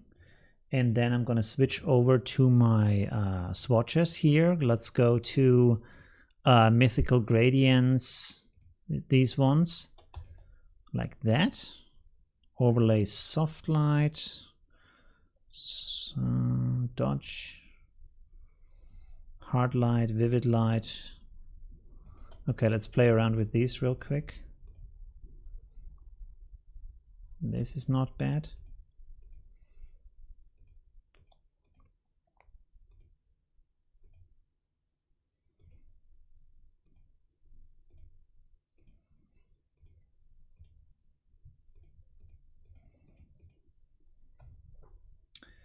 Can also rotate this.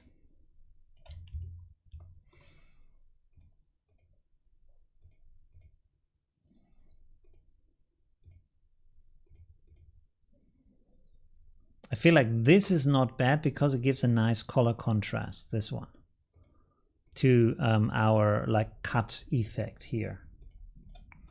So we could use this one. And let's duplicate this. Set the second one. I mean, this is like pretty cool.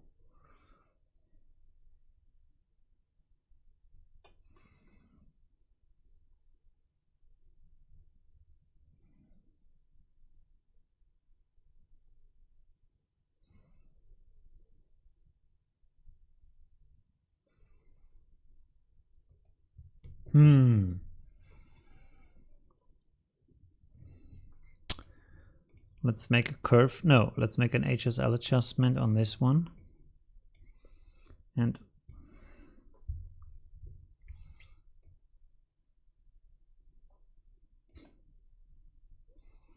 I don't know how this happens. You see, like I put an adjustment on with no settings applied and it completely changes everything. I don't know why. That's really strange.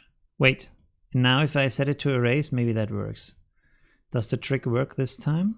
Set this here to erase from the blend mode.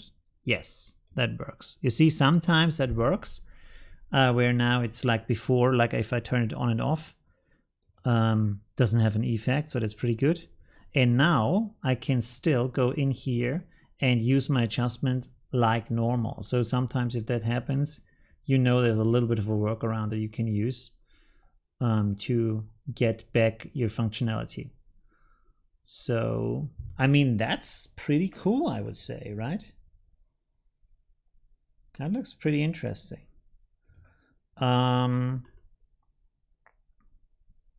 Let's go here, create a live. Oh, by the way, I should save this.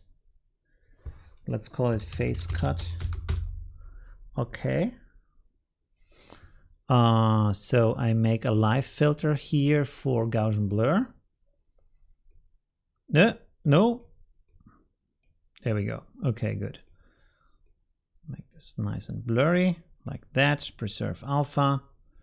And then I go here to my cogwheel, blend ranges, reduce that. So this is this kind of Orton effect.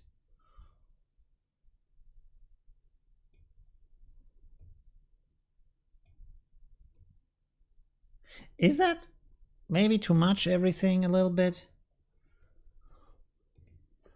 So this is without the Orton effect. This is with the Orton effect. You see, like it gets, like if you look down here, stuff like that, it has a little bit of this kind of dreamy character to it. It's a bit softer. Maybe here the effect isn't too nice, but on the face parts and stuff like here, it makes the picture look a little bit softer.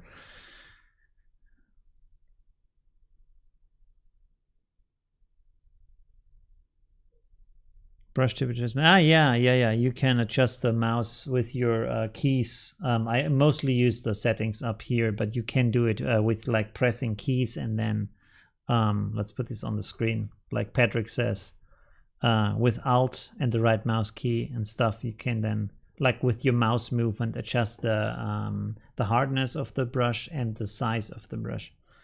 Yeah. The light leaks, yeah.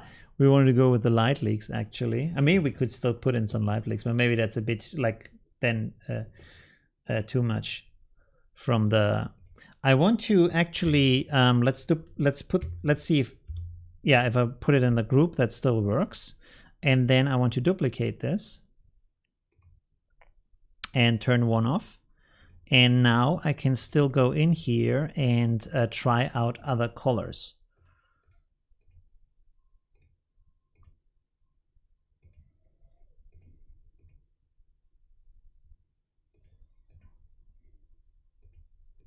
By the way, I can select both rectangles, I think. Yes. And then, yes, I can change it for both at the same time. Ooh. Okay. That's not too bad.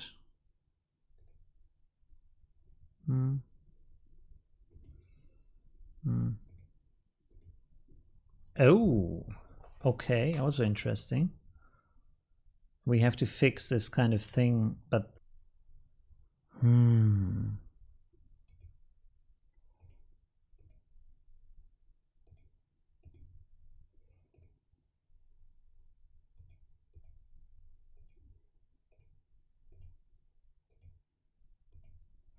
let's have a look at these kind of.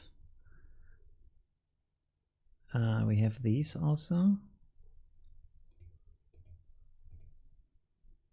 This is like too extreme, but we can just readjust that later on. That's not a problem. I'm just looking at if the colors look interesting or not.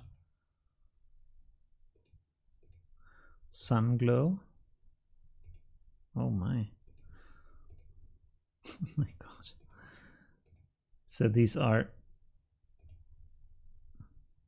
I mean, that's also not too bad, right?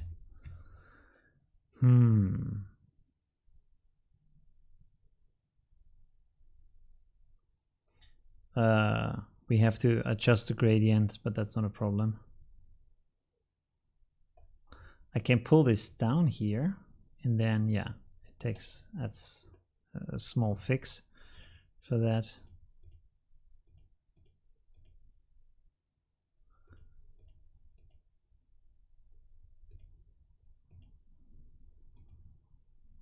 I mean, this is also not bad. I feel like I would like it to be like more ghostly from the like a more like a ghost picture. Like this is nice, this one. I really like it, but maybe it's a bit too happy. And this one is more like a ghost image. So maybe that's better idea. I don't know. What do you think?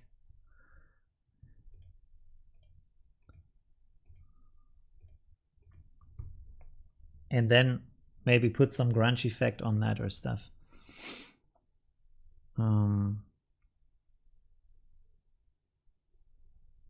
Let's save this real quick. Let's look for a grunge effect here real quick. Grunge texture. Oh, there we go. That looks pretty good. Please don't crash. Ah, okay.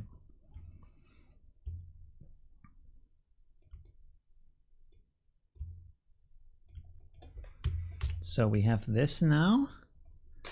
I don't like the blue gradient. The blue one with the pink on top, the very colorful one, too much.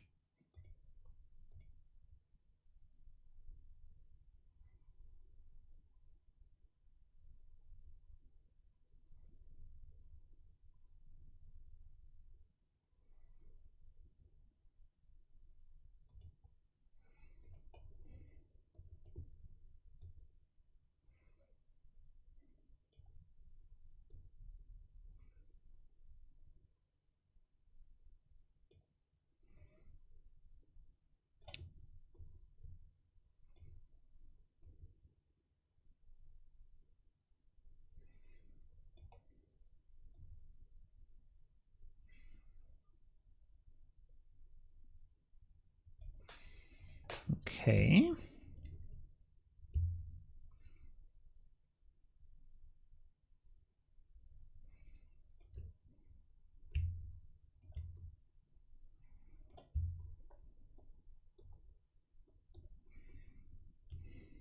Mask.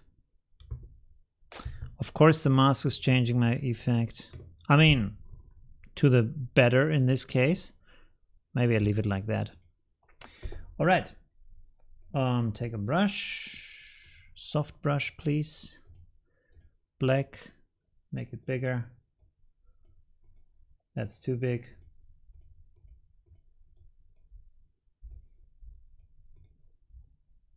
And then also softer. And then also reduce the opacity. And I know, like, flow, you can use the flow, but it's like, for some reason I like in this case to use the opacity, even though maybe I get some steps or something in the effect, just because I feel like I have a bit more control over what's going on. Because I know if I click, I add something. If I don't click, I'm not adding something. So I don't have to think about, does it add something even though I can't see it? Yeah, I know it does add something if I click, and if I don't, it doesn't add something. So this is why I like this kind of thing. Donut. Make this black. And then reduce the center and make the outside bigger. Bloop, like that. Make the center bigger. Nope. And then we blur this.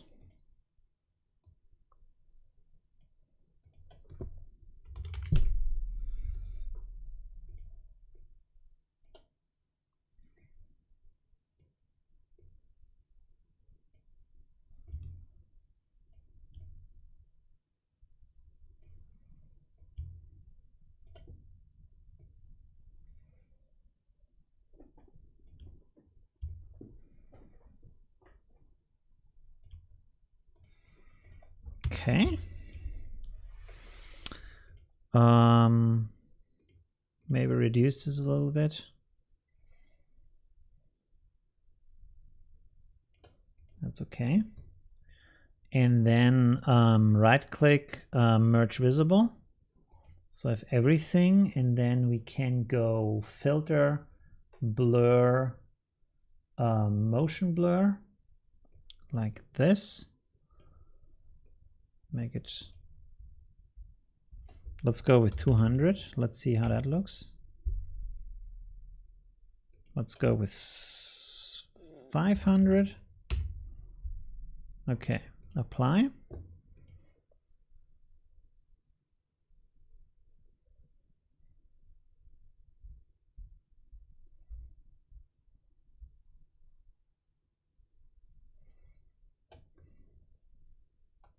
No.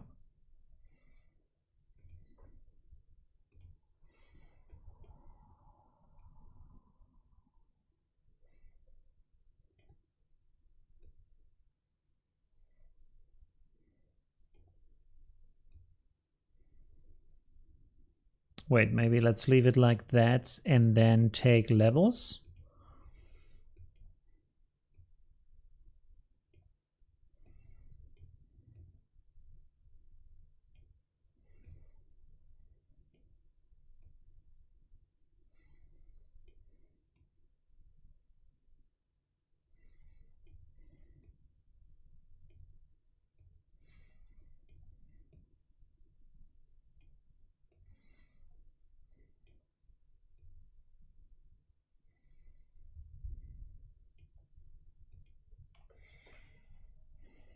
Oh, forgot to apply it to the, so we can still go in here, reduce this a little bit, maybe reduce it here.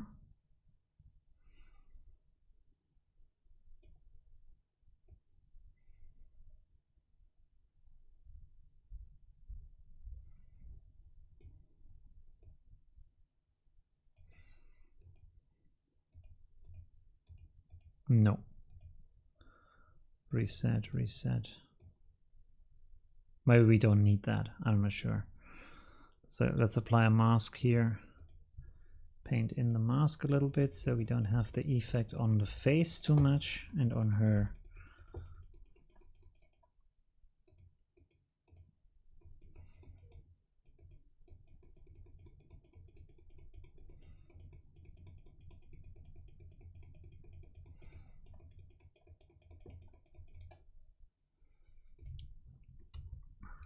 Okay. Should we leave this kind of stripy motion blur effect or not? So this is with it. What's with the circle? Oh, okay. With it, without it.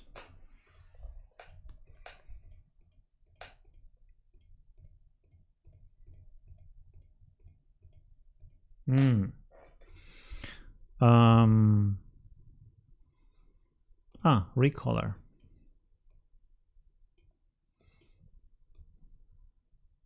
Ah, this is better.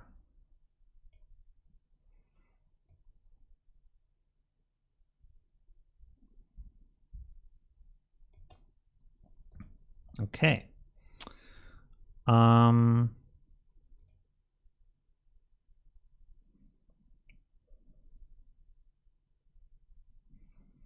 I feel like this could use something else, but maybe it's good enough like it is.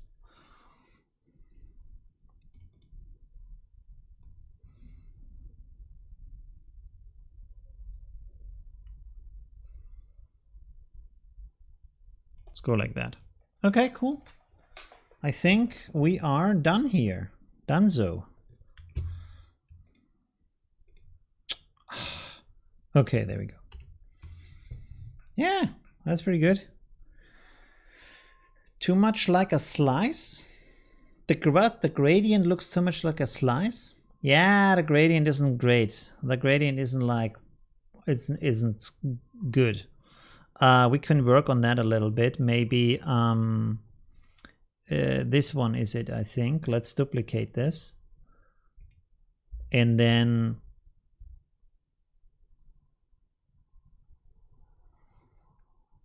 lighten color. Improved it a bit. And then let's take the other one here and apply a curve. No. Yo. Yeah, let's leave it like that. What the hell? What is going on right now? Where's my curve? Oh, it jumped down here. Okay. Wait a second. We have to pull this down here. There we go. So this doesn't do anything.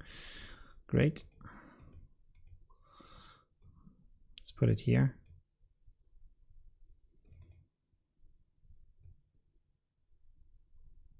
Why is this? Is it turned off? No, it's not turned off. Okay.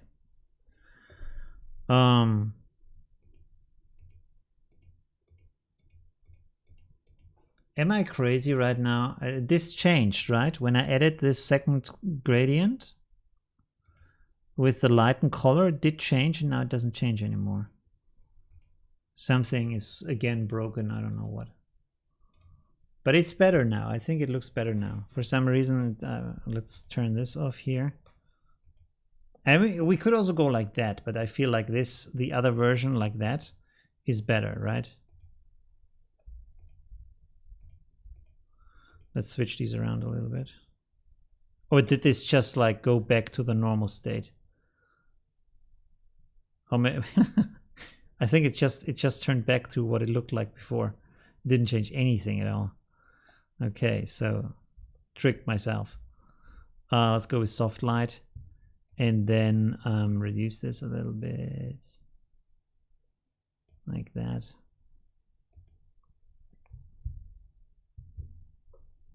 That's okay. The only thing I don't like here is this edge. This doesn't look good at all.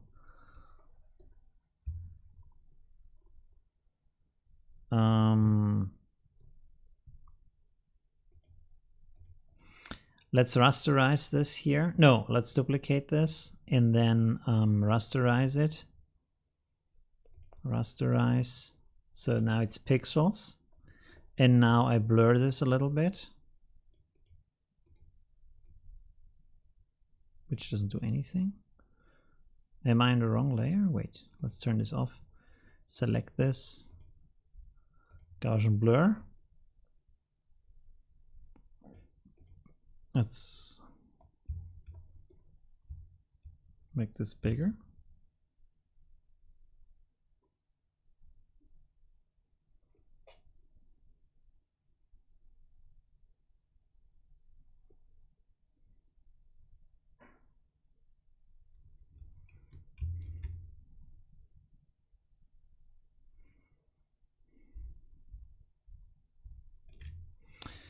I thought this could maybe be a quick fix for the problem, but maybe not.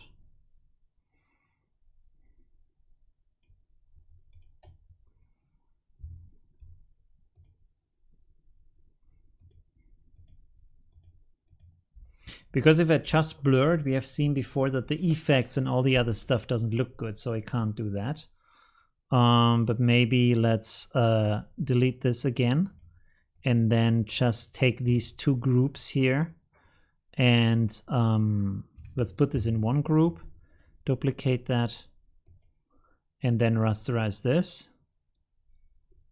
So we have everything in there. Then we can turn this off, and now I can blur this a little bit and make it a little bit bigger.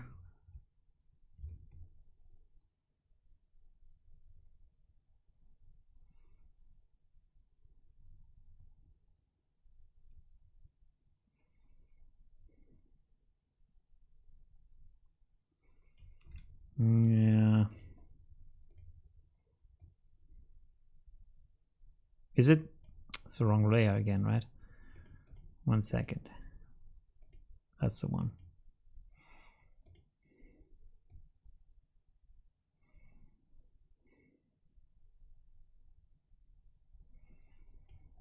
And now we have this kind of red edge here for some reason.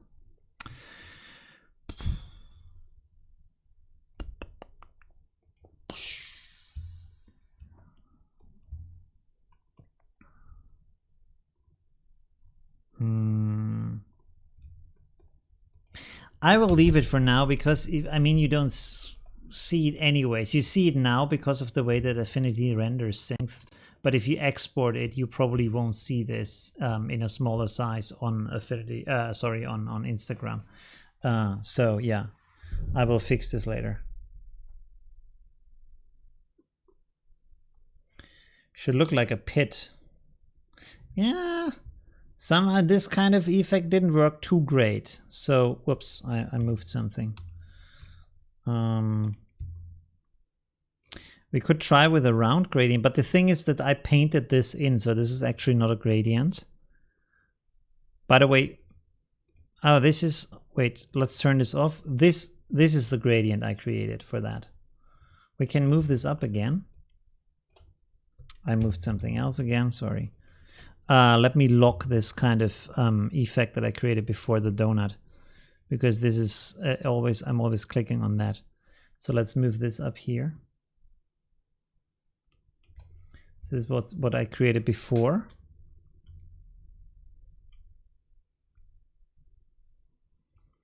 This has the same problem. Anyways, we could make, where is it? This is it. I could make this a round gradient or elliptical gradient like that. Oh, but then I have to change the effect. Linear again. So let's quickly, I want to try two things and then we go on to the next picture. I think, do we have time for one more? Actually, no. Anyways, so let's, okay. I will turn this into a radial effect, then I will delete this. I can't delete this point. Okay, let's delete this point, move this over here. And now let's take this into an elliptical. gradient, so I can now put this in here, and then I can adjust the other parts.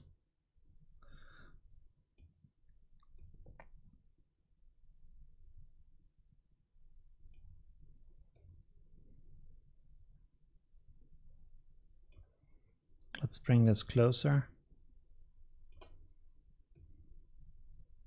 Why? Oh, I understand. Okay. This isn't the outer side. This is just one of the points. Let's bring this out again. Make this bigger. And this is for some reason resizing everything.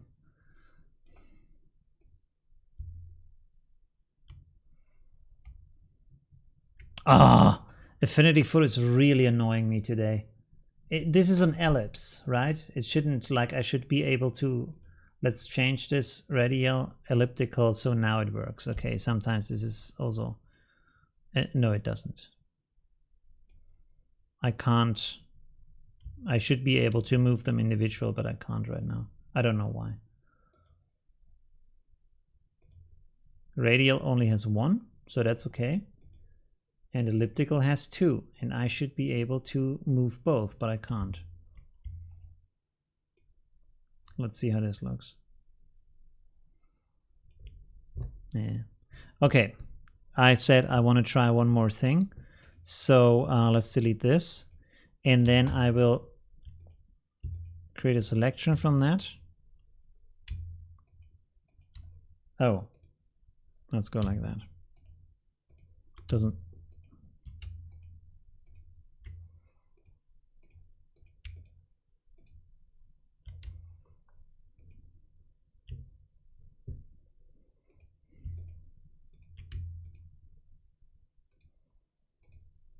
I can't. I don't. Oh, because it's invisible. Okay. Now it works. Okay, good. So let's make a new pixel layer here. Turn this off. And so now what I want to do with that is let's brush in just a color. Let's go with the dark blue, like so. Just paint this in here.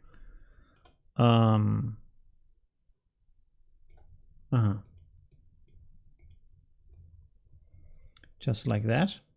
Maybe a bit darker even. Let's go like this.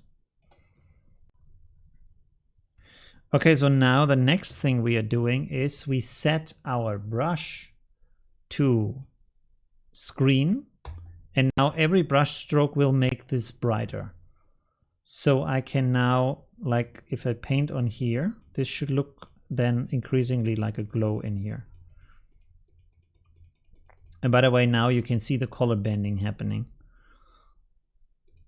So here you can see color banding going on.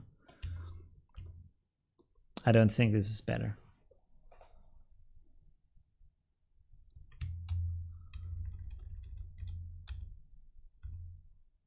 Let's make the brush a bit smaller.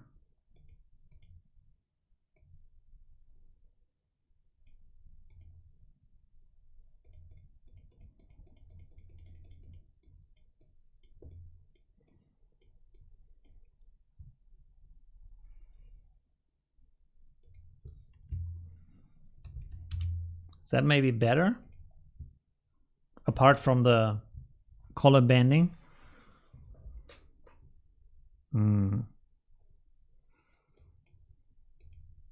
Maybe it's too subtle, I don't know. Wait a second. So this is what we had before, and it's what we had after. Way better, really? To be honest, I like this more. Although it looks wrong, but it is like kind of a sci-fi-ish effect, so it's kind of...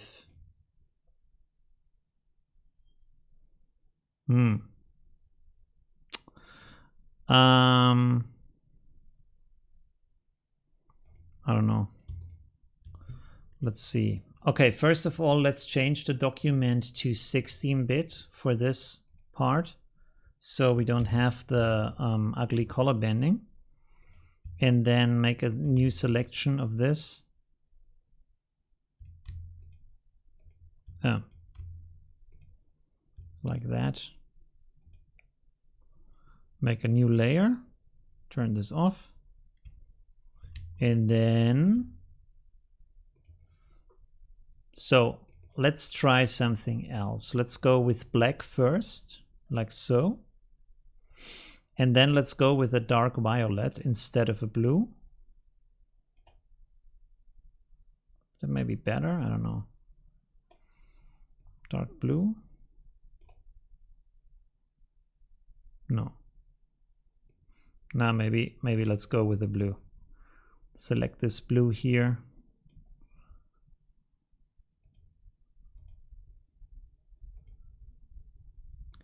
And then, what is this?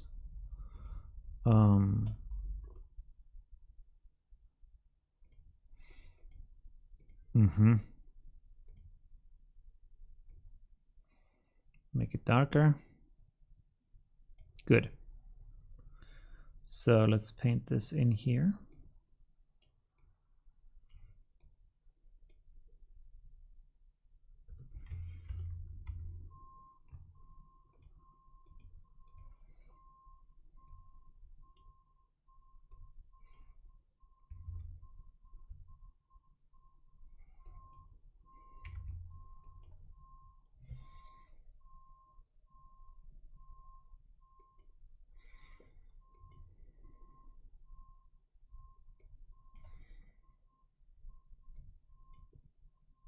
Nope.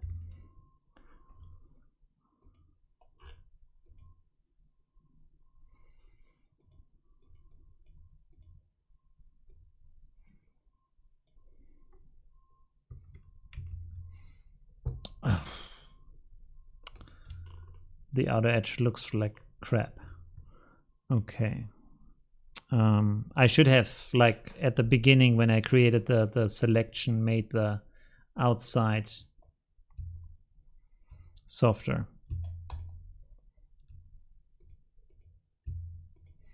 Let's make a selection here. No, wait. Deselect, make this visible.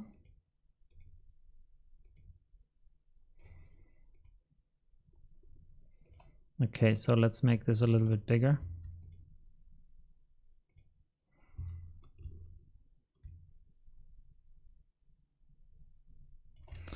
And then I make a selection from this. Wait. Make this a bit bigger here too. Okay. So let's make a selection from this. And then select, grow it a little bit. 2, 3, okay. Select, feather it a little bit. And then select invert pixel selection. And then let's see if I now delete this.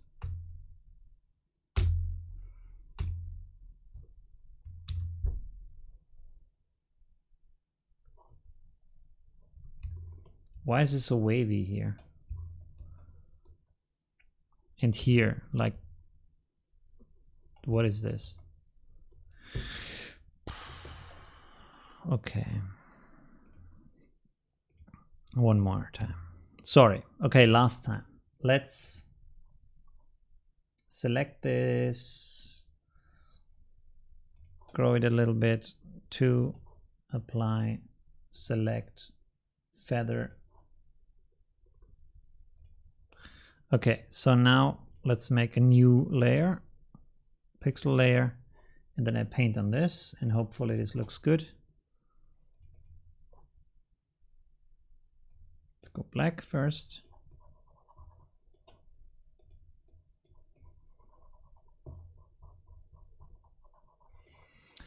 And then blue. You can select this blue here again. Make it darker. Set the brush blend mode to screen.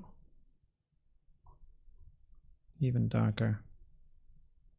Why is this pink now? 1 second. We are almost there. He said 5 hours ago. This is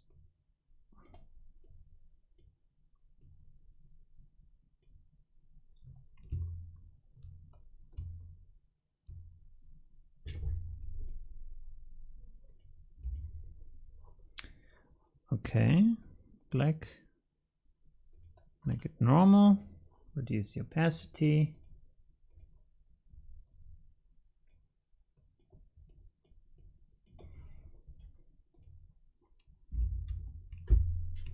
There we go. That should be better.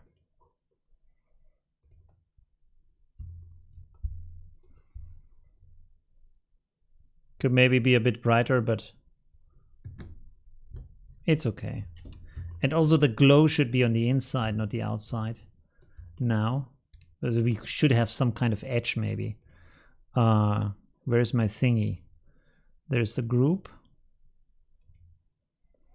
Do I still have a curve? What is this curve here? Okay, so I can duplicate this. Duplicate, put this on top. And then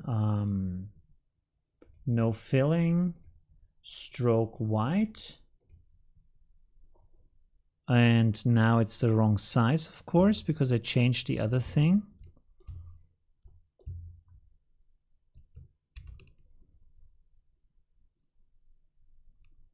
Oh, 1 second.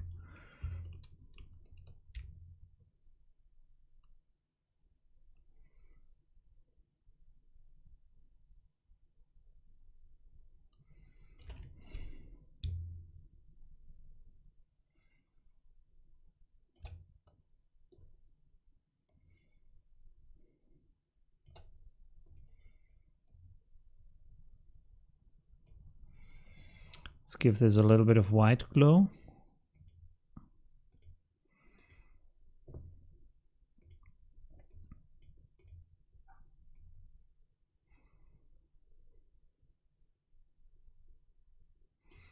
Maybe blue.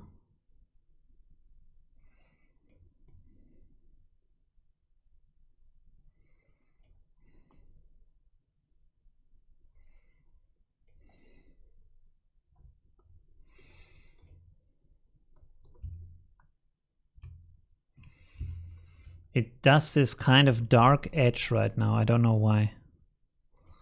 1 second. For the millionth time, 1 second. This is probably because of the effects I have pulled up here, that I've created up here. So this is, no, it's actually not.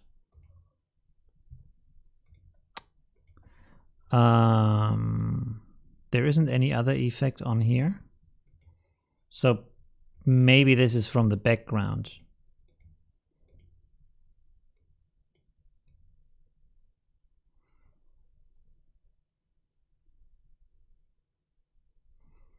We could do a yellow edge.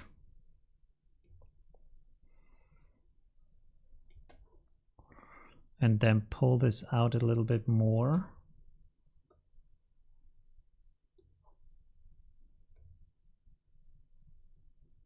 Aha, that's from the background. Okay, cool. Yeah, that's not too bad, right? That's better.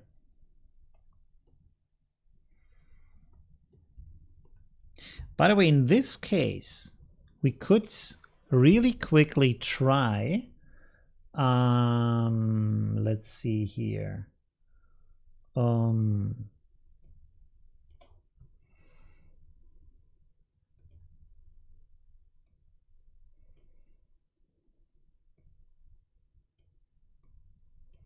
No.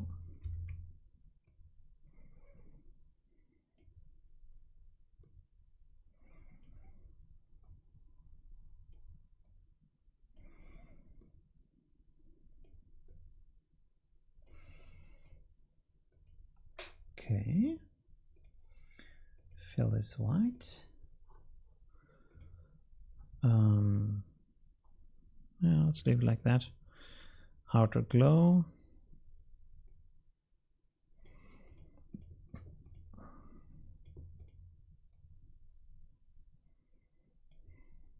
Outer shadow. Radius.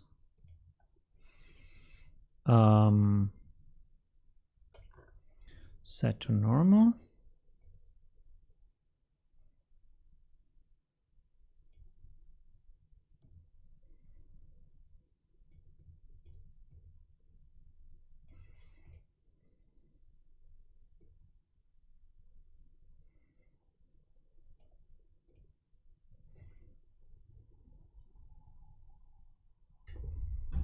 Okay, and then we need this. Let's try the 3D effect. Radius really strong. Ambient light.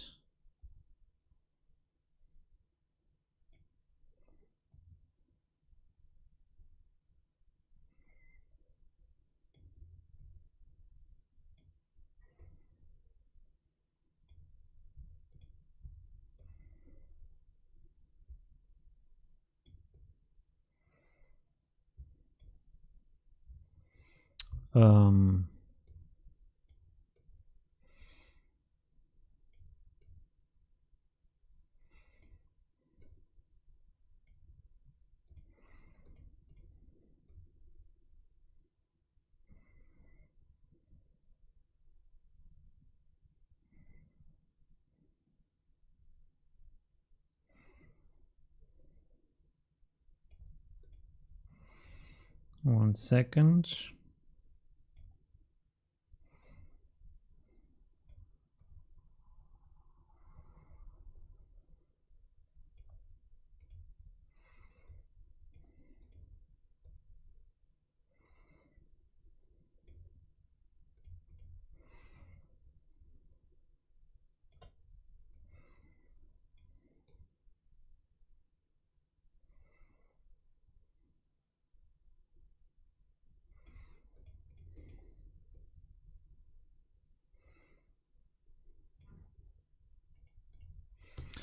Let's see if we put this, if I find it, there we go.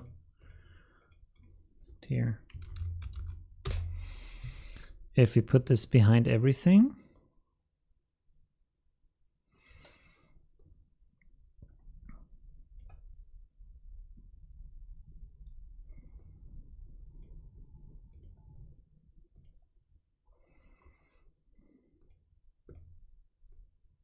Ah, come on.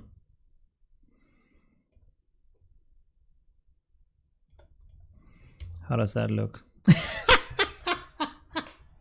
Well, okay, that was time wasted. Okay. All right. Goodbye. Goodbye, teardrop. Okay, I'm not. Yeah. Okay. Done. Donezo. This is okay. Finished. That was really bad, the rest. Okay. By the way, this kind of line here, it looks really cool if it's close up, but maybe like this. But like,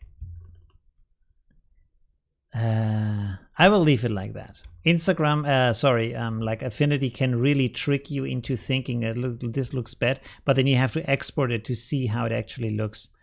Sometimes the render is not as it would look as a JPEG. So I probably need to adjust this a little bit more or not. We have to see in the export. Okay. Whew. That was really good. Thank you very much. I think that's enough for today. We have like almost like, yeah, 2 hours, 36 minutes. So that's pretty nice. Let's put the chat over here real quick. We can put the picture on the side like that. Where's the chat?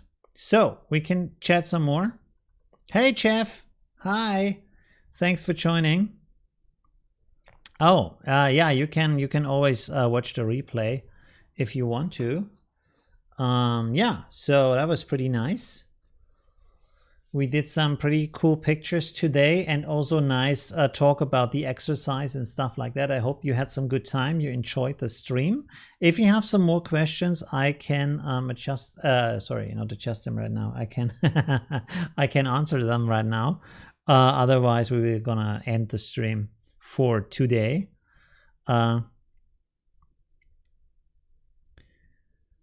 Photo again. Yes, yeah.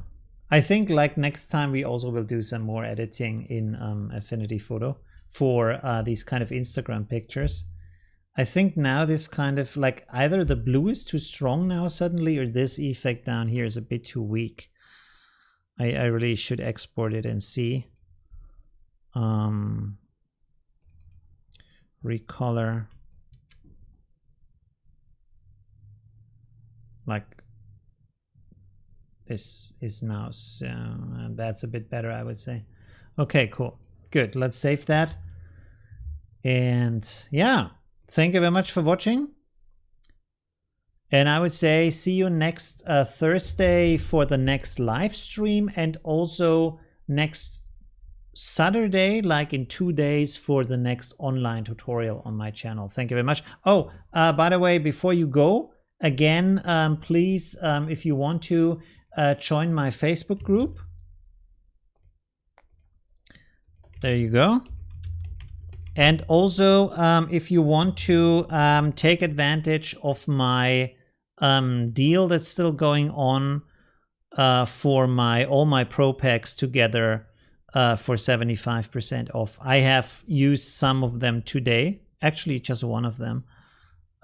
Wait, there's the link for that. So this is the deal for 75% off. Take advantage of that if you can. This is what this thing that you see over here. 1 second, let me switch over to the bigger view. If I find where to do that. Bloop, there we go. Okay. Yeah, I think we had a pretty good time today. It was really interesting. I haven't done these kind of Instagram edits for quite a time, so it was really cool to get back into that. Although no, I did it last time in the last stream. So yeah, it's really fun. I need to do that a lot more. And yeah, again, thanks for watching. Take advantage of the deal as long as it goes. I think it will end on 14th, so another 5 days to go. Good, thank you, and see you soon. See you in the next stream, and have a good time. Bye.